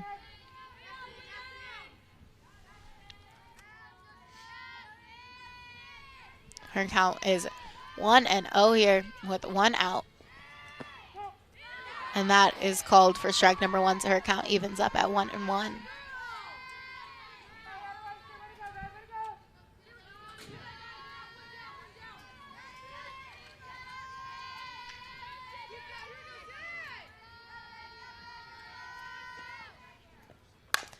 And that one hit to Torville, who's able to throw that back to Dietrich and Second report time in a out row. number 2. So Got a hot glove out there right now. Nice work there by Torville to ground that ball, Take to another. hit that ground ball and get it to Dietrich in time to record out number 2. But as we saw in the top of the 4th, a lot of damage can be done with 2 outs as the Matadors ended up adding 3 on with 2 outs.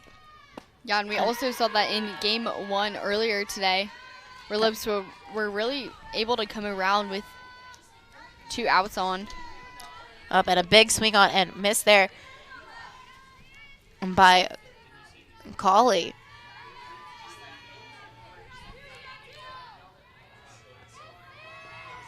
And that one hit back to Torville, to Dietrich. So a 1-2-3 inning there, which is something the Lopes really needed as we now move to the middle of the 5th. Yeah, definitely a great inning. You know, Montana, we've had 2 games today, and we've had a long day. We've been here for a while. Is there anything that we can have that could help keep us energized, maybe? Yeah, Shai, the Grand Canyon Beverage Company has just launched a 16-ounce of their popular energy drink, Stampede. You can keep up with the herd and head to GCBC to get yours. If you don't know what a Stampede is, it's our version of energy. So college kids love to be energized, so head to GCBC to get yours today. We have many locations on campus. Have one in the Union, one in Roadrunner, one in Diamondback. And if you're staying at the GCU Hotel, there's one there as well. Well, a 1-2-3 inning for Sahar. Exactly what the Lopes needed to keep the Matadors in place.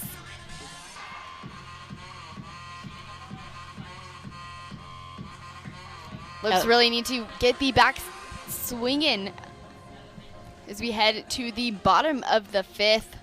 Yeah, Lopes were able to strike first and fast back in the bottom of the 1st, but since then haven't been able to get those bats in motion as they are down by 7 here in the bottom of the 5th. So yeah, Lopes really needed to strike back here when it matters most. Definitely have some work to do. And that will have Jaden Reed up first, who's 0 for 1 on the day, and that first pitch into Reed will be ball number 1.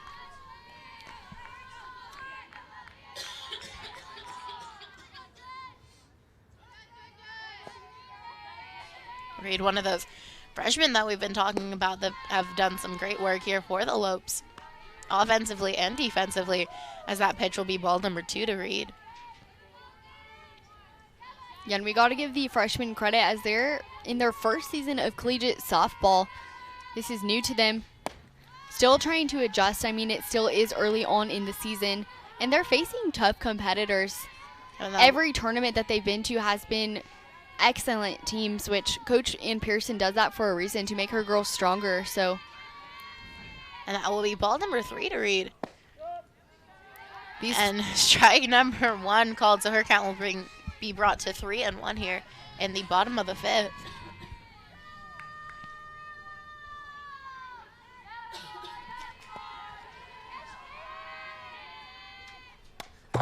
That one fouled off the bat of Reed.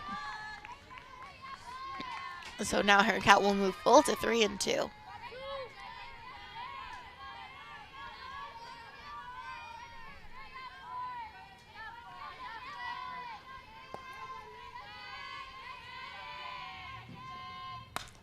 That one again fouled back into the netting, so her count will remain full at 3-2. Reed kind of trying to keep her at bat alive here. Try and get that leadoff man on for the Lopes.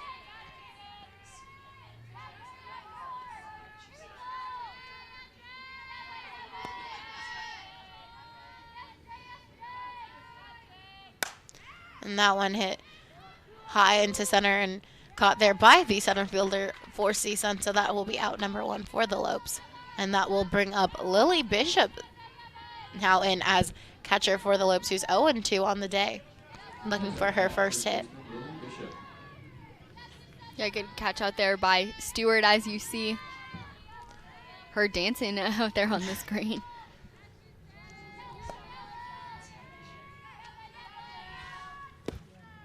And that will be ball number 1 to Bishop. Now, as we mentioned, there's a little bit of a change up here in the defensive side for the Lopes. So it's Jaden Reed in right field. Now Lily Bishop as catcher. Taylor Olson is third. And that pitch to Bishop in for strike number 1. So her count is 1-1. And now at shortstop is Kristen Fifield. Second base, Savannah Torville. Left field is Gianna Nicoletti, and first base now Kaylee Dietrich. So a little bit of a change up there defensively for the Lopes, as that is a swing on and miss for strike number 2 here for Bishop. So Bishop now behind 1-2 in the count with 1 out and no on.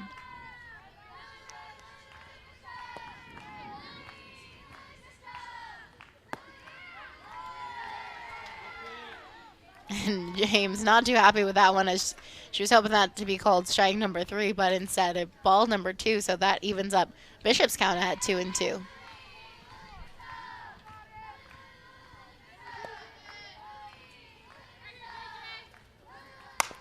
And that one hit straight back to James, but unable to field it, but then able to get that catch as it popped out of her glove, but picked it up fast enough to throw it down to first to get out number 2 in Lily Bishop, as that brings up Olivia Zufelt,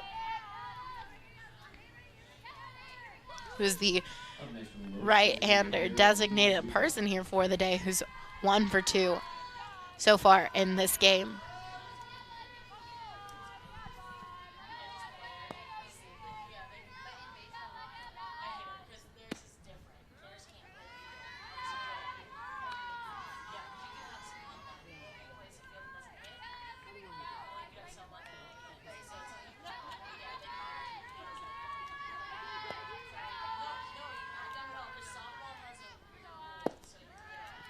And that pitch in for ball number 2, so now a 2-0 count here for Zufelt.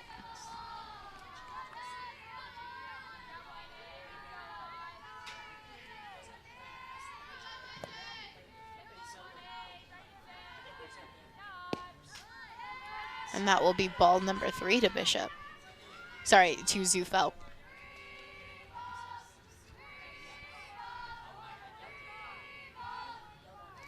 You can hear the Lopes dugout getting pretty loud. You hear them shouting 3 balls. That will end that chant, as that will be strike number 1 on Zufelt.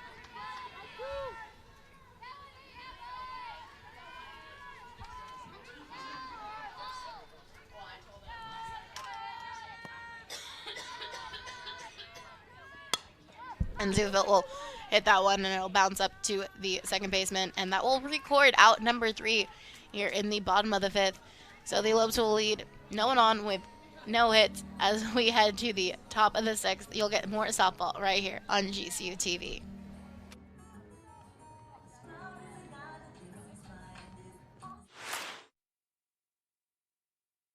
When my hot water heater failed, she was pregnant, in-laws were coming, a little bit of water, it rocked our world. I had no idea the amount of damage that water could do.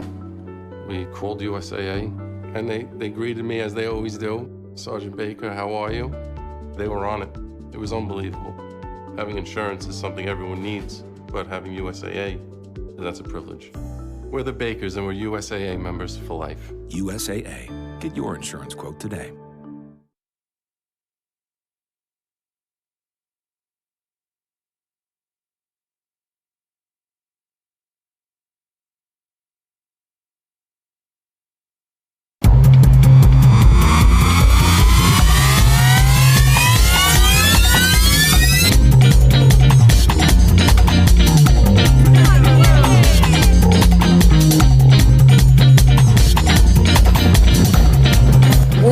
one more member on our roster. Streets of New York is proud to announce Grand Canyon University to our winning team. We are now the official pizza of GCU. Go Lopes.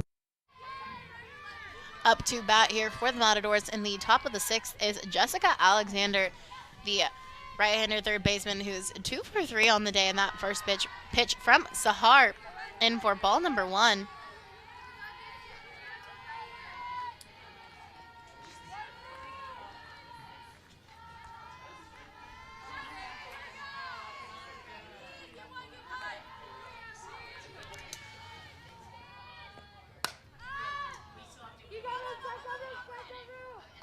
And that one caught in foul territory by the first baseman, Kaylee Dietrich, for out number 1. And that will then bring up Megan Stevens for the Matadors.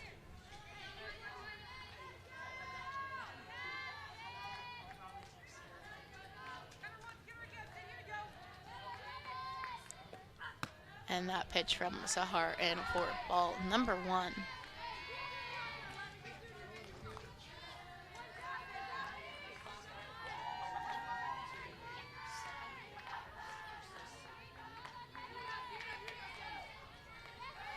Stevens homed run earlier in their first game against Utah State, and that one hit far and back, and unable to make the catch is Covarubio as it goes back against the wall in the warning track.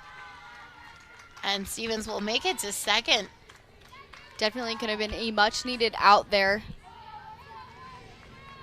But Covarubio unable to grab that. Sun could be a big factor in that. Yeah, Sun now peeking out through the clouds in the outfield. So going to be a little harder for the outfielders now, as there is now 1 out and 1 on in scoring position for CSUN. Now bring up Stewart to bat.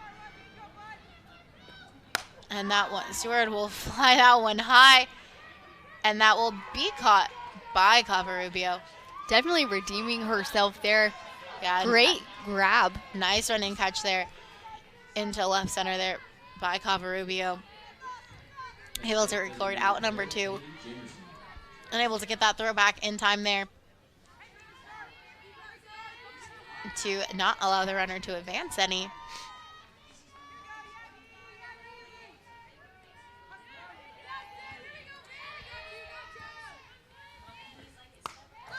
And that first pitch to Jamerson, foul back for strike number 1, so her count goes to 0-1 here with 2 outs in the top of the 6th.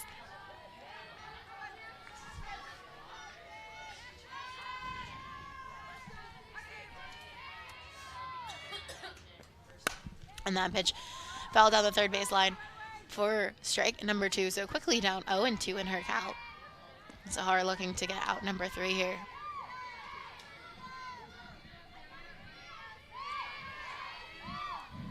Allow her team to get back up to bat and try and break into this 7-run lead that the Matadors have on the Lopes. And that went in for ball number 1, so now a 1-2 count here to Jamerson.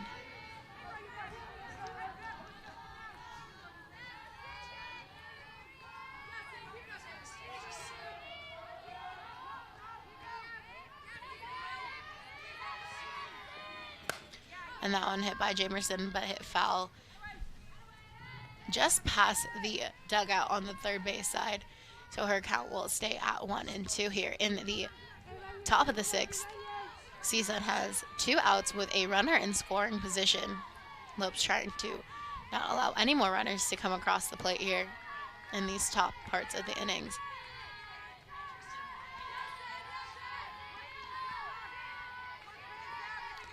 And that pitch down and outside there from Zahar, so that'll even up Jamerson's count at 2-2.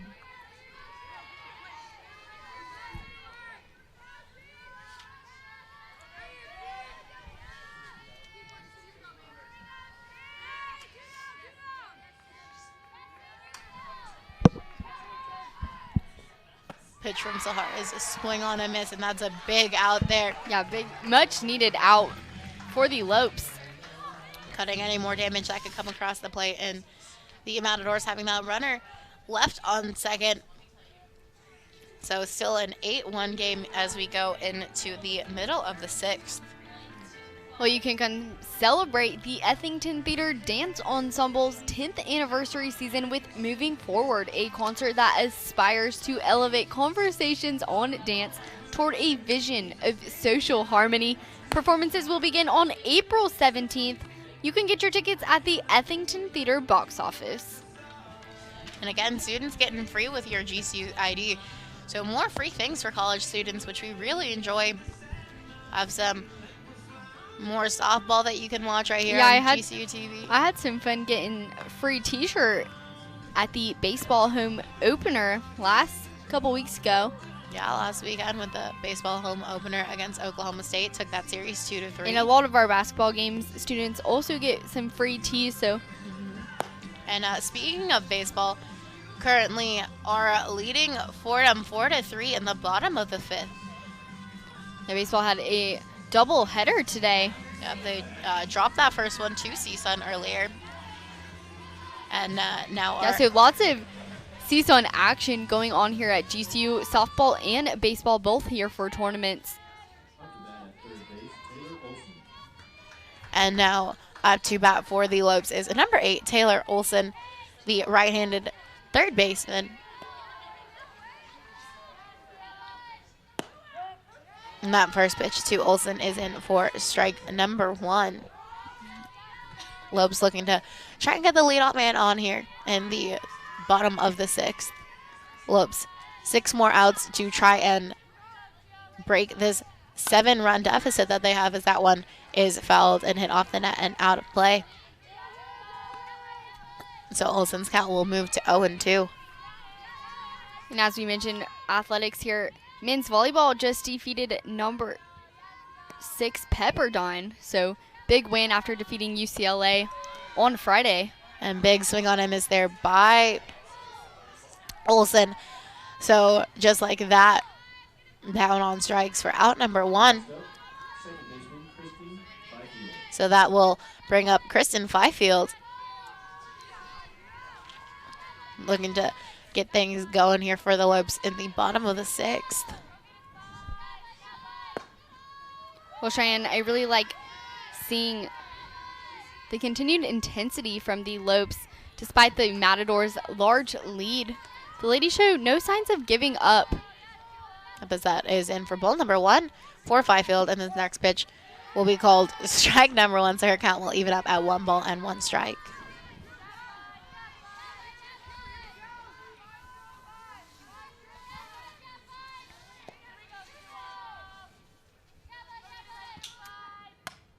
And that one fouled back by Fifield. So her count will move to 1-2.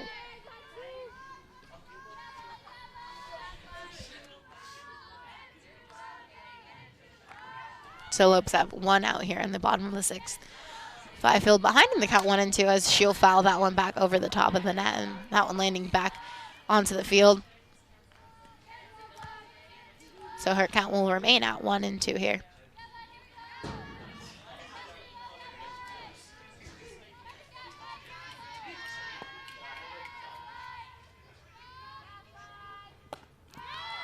And that will be strike number 3 for Fifield. So now the Lopes, just like that, have 2 outs here in the bottom of the 6th, and that will bring up Savannah Torville. Next up, a shortstop, Savannah Torville.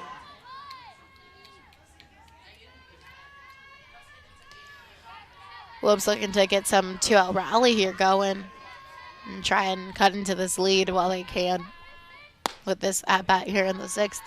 And that first pitch to Torville will be ball number 1. So her count will be 1-0.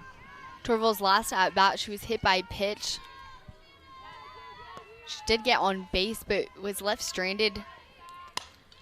And that one high up over the fence. Can't really see where that one ended up going as it went over our head, so that will bring her count to 1-1 here.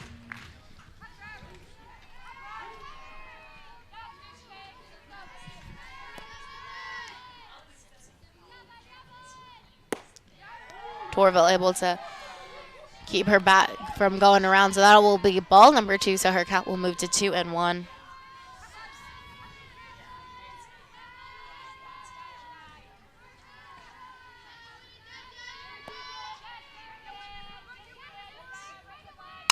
And that hit from Torville is a nice hit, but foul on the third base side, going into that left field corner. So her count will remain at 2 balls in, 2 strikes.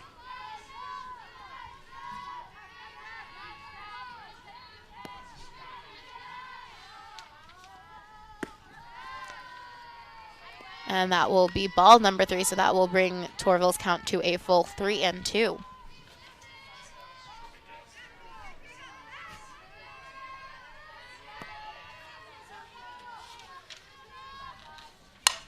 And Torville will hit that one. And that one will go over to the left field wall, rolling back into the warning track as Torville will try and slide into second and will get hit by the second baseman as she was trying to catch that ball that was overthrown by the left fielder, going back almost to the first baseman. So Torville. Let's take another look at that. Almost a home run hitting the warning track. Big hit by Torville.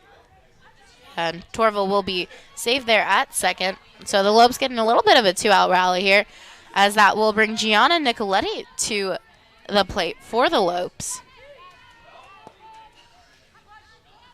Hoping to see Nicoletti build off that momentum. Nicoletti still looking for her first hit of the day, as she's been walked 5 times today between the 2 games that we've had here today. And that first pitch in for Nicoletti will be ball number 1. So her count to 1-0. And that one will get past the glove of the third baseman and will allow meet runner to advance to third and Nicoletti to get to first safely. So Lopes have runners on the corners, 1 in scoring position, as that will bring up Kaylee Dietrich to the plate.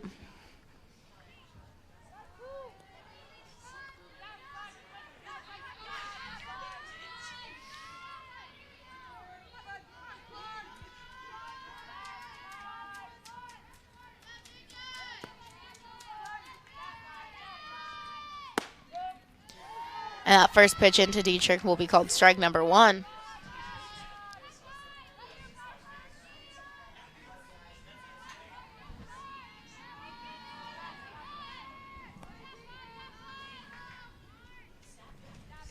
And that one hit up over the netting into the stands on the first base side for strike number 2 for Dietrich. So quickly behind 0-2 here in the count.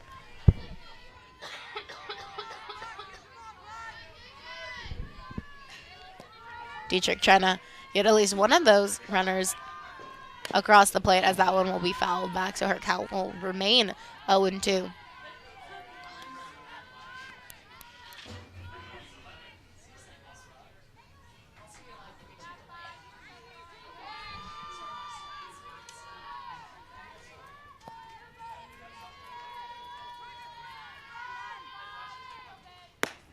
And that one down and outside for ball number 1, so Dietrich's count will move to 1-2.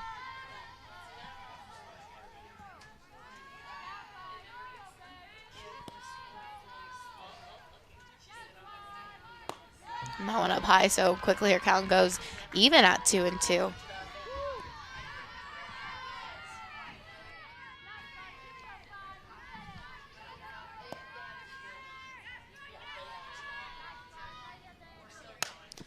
And that one will be fouled high and up and out of play of any of the CSUN players. So Dietrich staying alive here with this 2-2 count, with 2 outs here in the bottom of the 6th.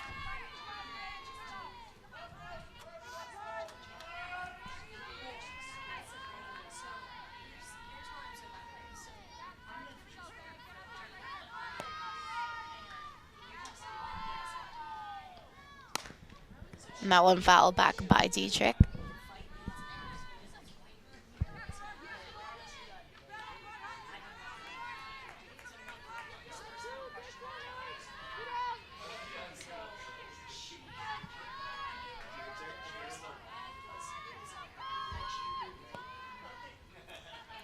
So Dietrich's count at 2-2. And after that pitch, it will be moved to a full count of 3-2. Here with 2 outs in the bottom of the 6th. Lopes have runners on the corners.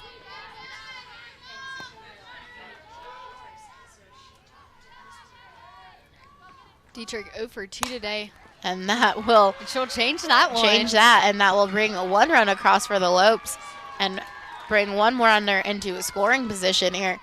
So a little bit of a 2-out rally going for the Lopes as it's now an 8-2 game with that hit off of Dietrich, bringing in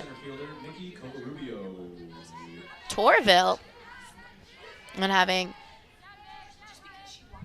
Nicoletti on second. Looks like CSUN is going to have to talk it out. Yeah, have a little conversation there with James. James has been in the entire game. Pitch count a little over 90 as Covarubio comes up to bat for the Lopes.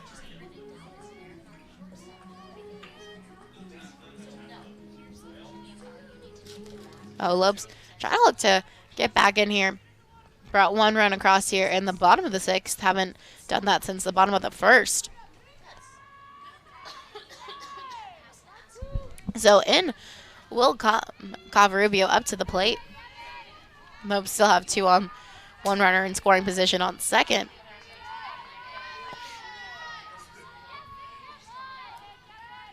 And that first pitch by Covarubio will go all the way back almost to the warning track in left field, and that will end the bottom of the 6th for the Lopes. Lopes get 1 on and leave, get 1 across and leave 2 on.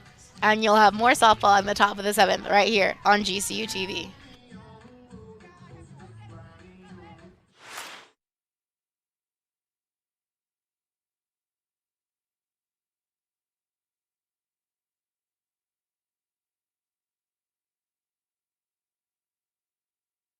When my hot water heater failed, she was pregnant, in-laws were coming, a little bit of water, it rocked our world. I had no idea the amount of damage that water could do. We called USAA, and they greeted me as they always do. Sergeant Baker, how are you? They were on it. It was unbelievable. Having insurance is something everyone needs, but having USAA, that's a privilege. We're the Bakers, and we're USAA members for life. USAA. Get your insurance quote today. Canyon State Credit Union, a local credit union serving the Valley for over 65 years, can assist you in buying your first home, refinancing your current home, or if you're dreaming of a retirement home. Canyon State Credit Union can provide you with a fast and affordable solution that meets your needs. Let Canyon State Credit Union run the numbers on your dream. Visit canyonstatecu.org or call 623-580-6015 for more information. Canyon State Credit Union, committed to you. We do business in accordance with the Equal Credit Opportunity Act, MLS number 41037. So here at the top of the 7th inning, in the final game of the GCU Purple Classic, the Matadors have Aaliyah Swan up to bat. She's 2 for 2 on the day. And Lopes trying to not allow any more runs to come across as they were able to get 1 back in the bottom of the 6th, but still down 8-2.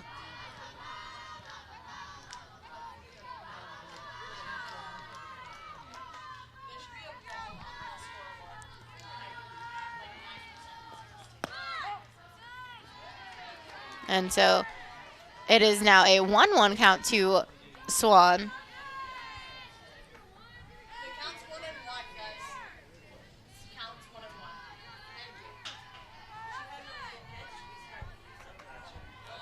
So there was an illegal pitch called on Sahar, so that gave the ball, and that one will be popped up high in front of home plate, and that will make out number 1 there by the catcher, Lily Bishop.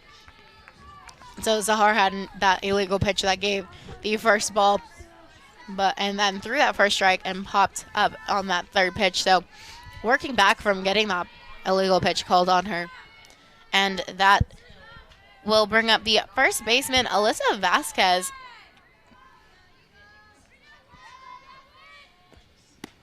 With a big swing on and miss there for strike number 1.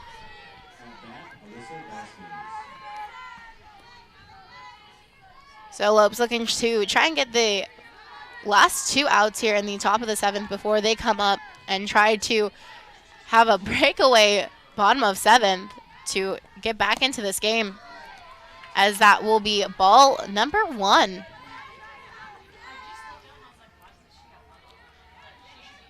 So a 1-1 count here for Vasquez.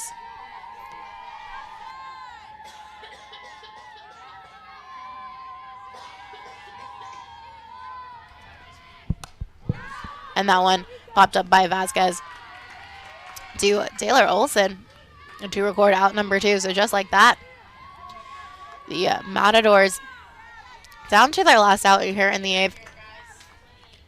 And it looks like there will be a pinch hitter in Autumn Cawthron for the Matadors, the redshirt junior.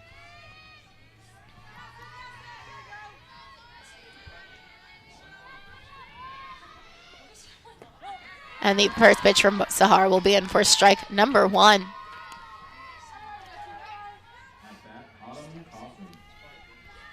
Sahar looking to close the inning out right here.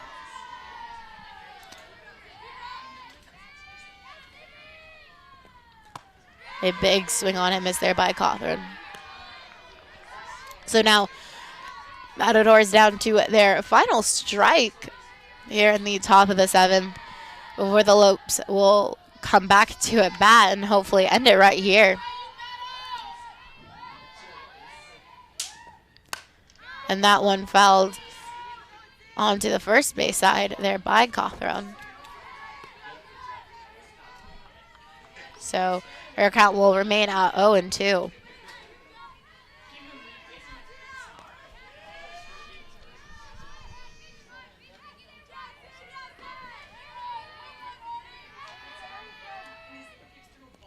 And that one getting behind Lily Bishop there. So now a 1-2 count here to Cawthron.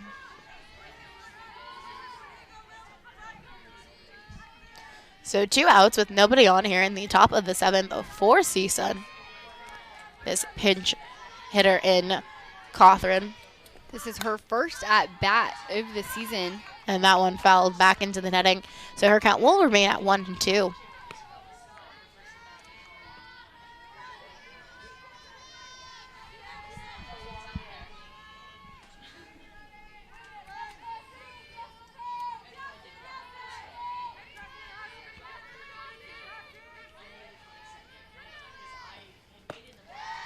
And that will be ball number 2, so that'll even up Cawthron's count at 2-2 here with 2 outs in the top of the 7th. CSUN leads this game 8-6 as they had a breakout 4th inning. And Lopes just haven't been able to answer back until back in the bottom of the 6th. They added 1 run on, only scoring in the 6th and the 1st, as that will be called strike number 3. So down on strikes goes CSUN. And now the Lopes have some work to do to get 6 runs or more to either tie this game or take it. Down to their final 3 outs here in the middle of the 7th. Well, if you're visiting campus this spring, why not stay at the GCU Hotel, featuring comfortable rooms, a resort-style pool, and the Canyon 49 Grill. It's the perfect place to stay when coming to GCU. You can book a room today by going to gcuhotel.com. You know, Montana, you know what else they have at the GCU Hotel? Some GCBC. They have some GCBC. And if you're a student, you can use your dining dollars at the Canyon 49 Grill. So kind of a win-win situation there. Get some good food and can use your dining dollars if you are a GCU student. Well, as we head into the bottom of the 7th, Lopes in a bit of trouble. Yep, Lopes down to 2-8. Lopes really going to need to get the bats going and pick it up if they're going to want to come away with this one. Yep, Lopes down to their final 3 outs here in the bottom of the 7th. Jaden Reed leading off for the Lopes. She's 0 for 2 on the day. So hopefully trying to get the lead off person on here for the Lopes in the bottom of the 7th and get some rally going here. And that will be in for strike number 1 on Jaden Reed. So her count goes to 0-1. And we got to remember these girls are young. They're still learning to deal with these pressurous situations.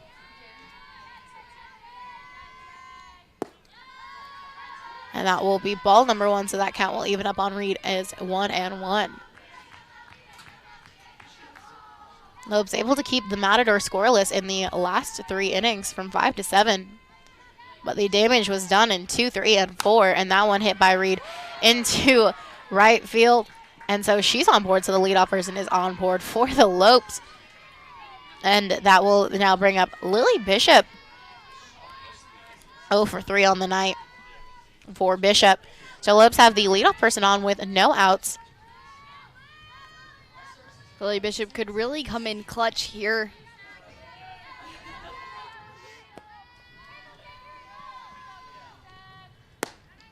And that first pitch to Bishop is ball number 1. So her count goes to 1-0.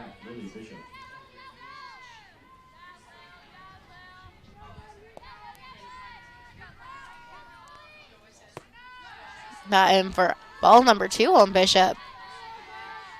So a 2-0 count here to Bishop with Reed standing at first.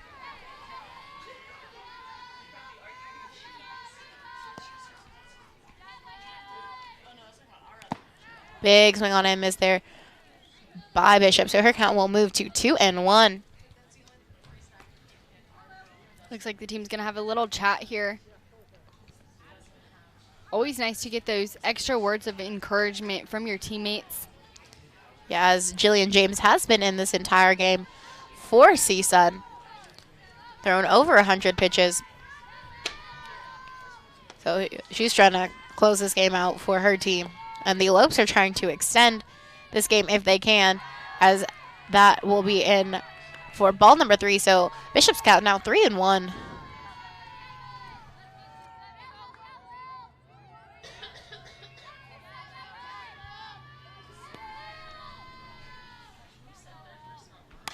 And that one fouled back up by Bishop, so her count will move full to 3-2. So Lopes have a runner on first and a full count at the plate for Lily Bishop.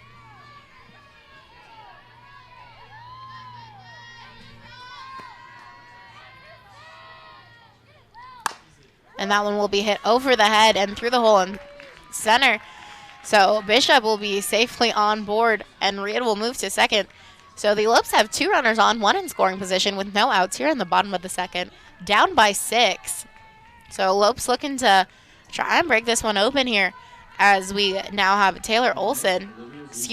Olivia Zufelt coming to bat.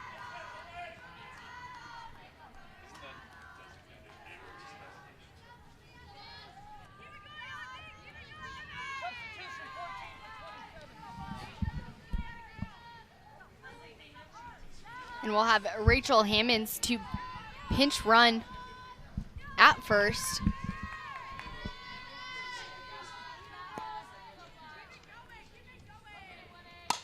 So that first pitch to Zufelt fouled back over to the first base dugout and rolling down a little bit past that. And her count will move to 0-1.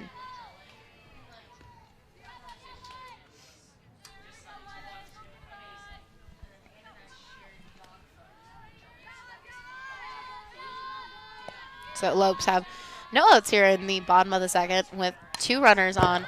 And that one fouled back by Zufelt. Rolling down the net back onto the field. So Zufelt now has an 0-2 count here.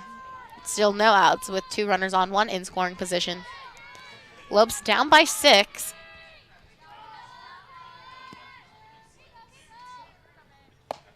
And that one up and high, so now Zufelt's count 1-2 here.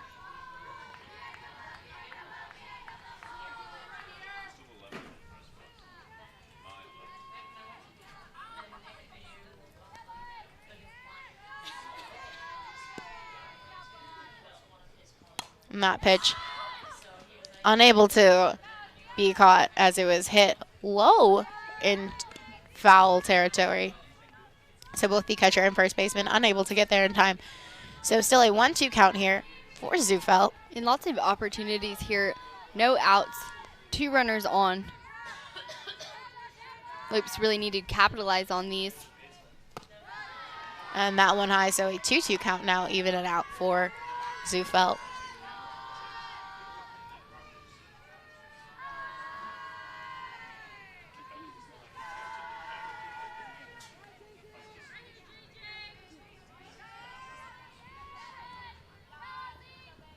And that one hit up high and was able to be caught there by CSUN in foul territory. So that will be the first out in Olivia Zufelt, as it will now bring Kaylee Holland to hit for the Lopes. Lopes still have 2-on-1 in scoring position now with 1 out.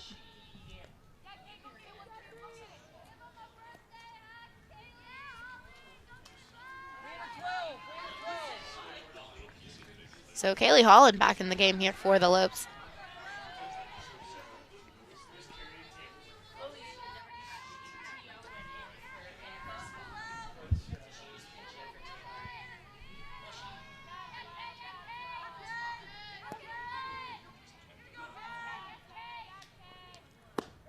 And that first pitch to Holland will be strike number 1, so an 0-1 count here to start her off.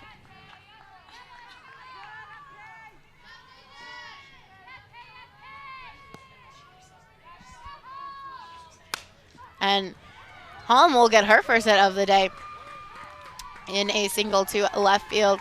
So the base is now loaded for the Lopes with 1 out, 2 runners in scoring position. Bringing up Fifield to the plate.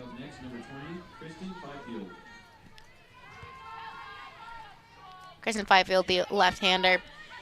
She is 1-3 on the day. So looking for her second hit so far tonight.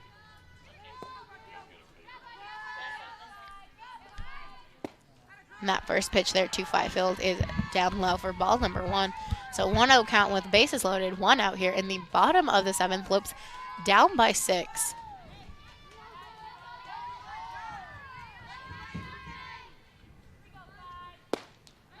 And that down low for ball number 2.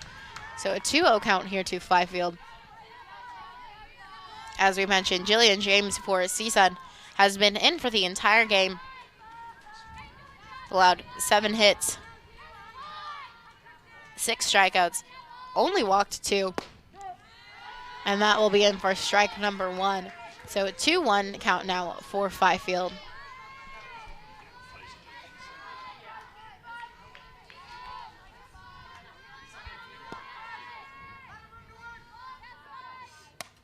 And that one fouled back by Fifield, so her count will move to 2-2.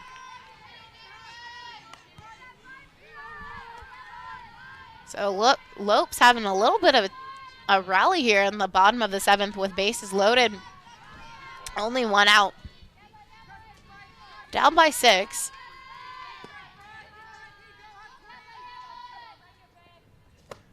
And a now full count here to Fifield. So if you're James, the last thing you want to do is walk 1 run in when you have a 6-run lead. You just want to record those last 2 outs. But that one will be fouled back by Fifield. So she stays alive at this at-bat. That's right, Shai. James really needing to be careful here. Could potentially be a dangerous situation for CSUN. She's thrown over 120 pitches. As we mentioned, been in for all 7 innings of this game. Again, that one fouled off by Fifield, so she's doing her part in staying alive here with this at-bat.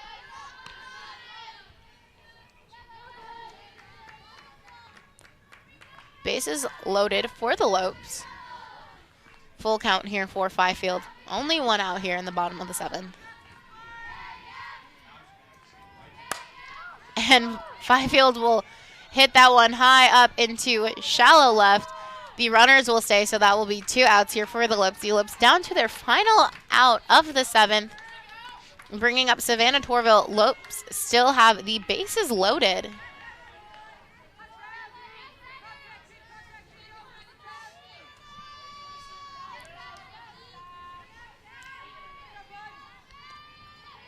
Savannah Torville 1 for 1 was walked and hit by a pitch earlier today. And that one in the dirt, but not far enough to allow Reed to score from third. So a 1-0 count here for Torville.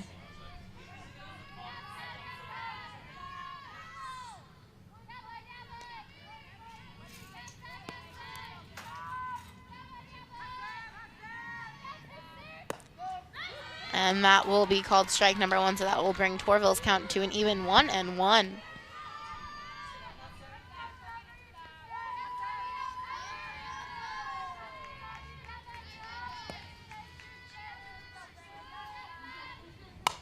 And Torville will take a nice swing at that one, but that one will be chopped foul down the third base side. So her count won't be 1-2. So Lopes down to their final strike with their final out here in the bottom of the 7th. Bases loaded, down by 6 with 1-2 count here on Torville. And that will be ball number 2, so that will even up Torville's count at 2-2 with 2 outs.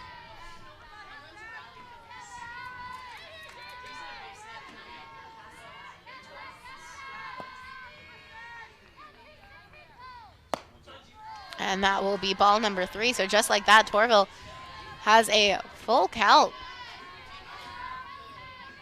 So again, if you're Jillian James in this situation, you got to be careful with what you throw next, not wanting to walk a runner with bases loaded. And that one will be swung. And that one will get over the wall, but will be foul. So we see that Torville has that power. If that would have just stayed a little bit to the little bit more right, would have been a grand slam for Savannah Torville.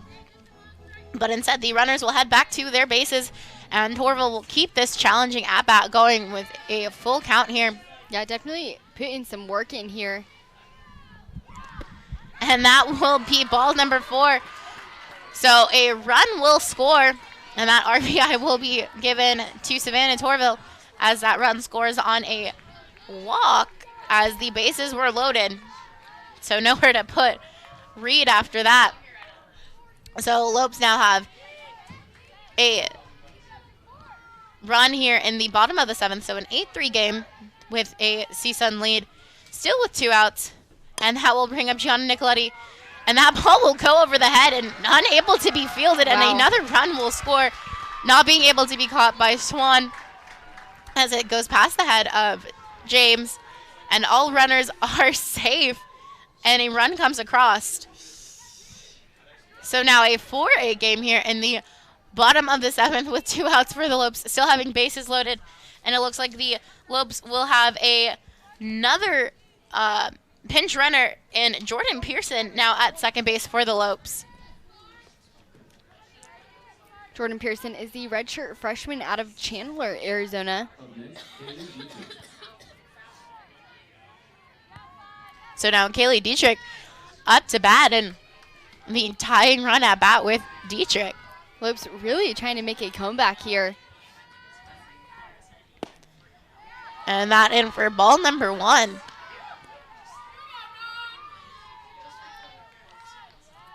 So a 1-0 count with 2 outs and bases loaded for the Lopes. An 8-4 game. And that one hit high up in shallow left field, and that will do it as the final out is recorded. Lopes put 2 on here in the bottom of the 7th, but CSUN will take it 8-4. Thanks for tuning in to the Purple Classic. The Lopes will be back home March 6th to host the Lopes Up Classic. See them take on UNLV, Montana, and St. Joseph's. Follow Grand Canyon University on Twitter, Facebook, and Instagram. And don't forget to subscribe to our YouTube channel at youtube.com/GCU. For Cheyenne, I'm Cheyenne Rose alongside Montana Lambden, and for the rest of the GCU TV crew, have a great night and go Lopes.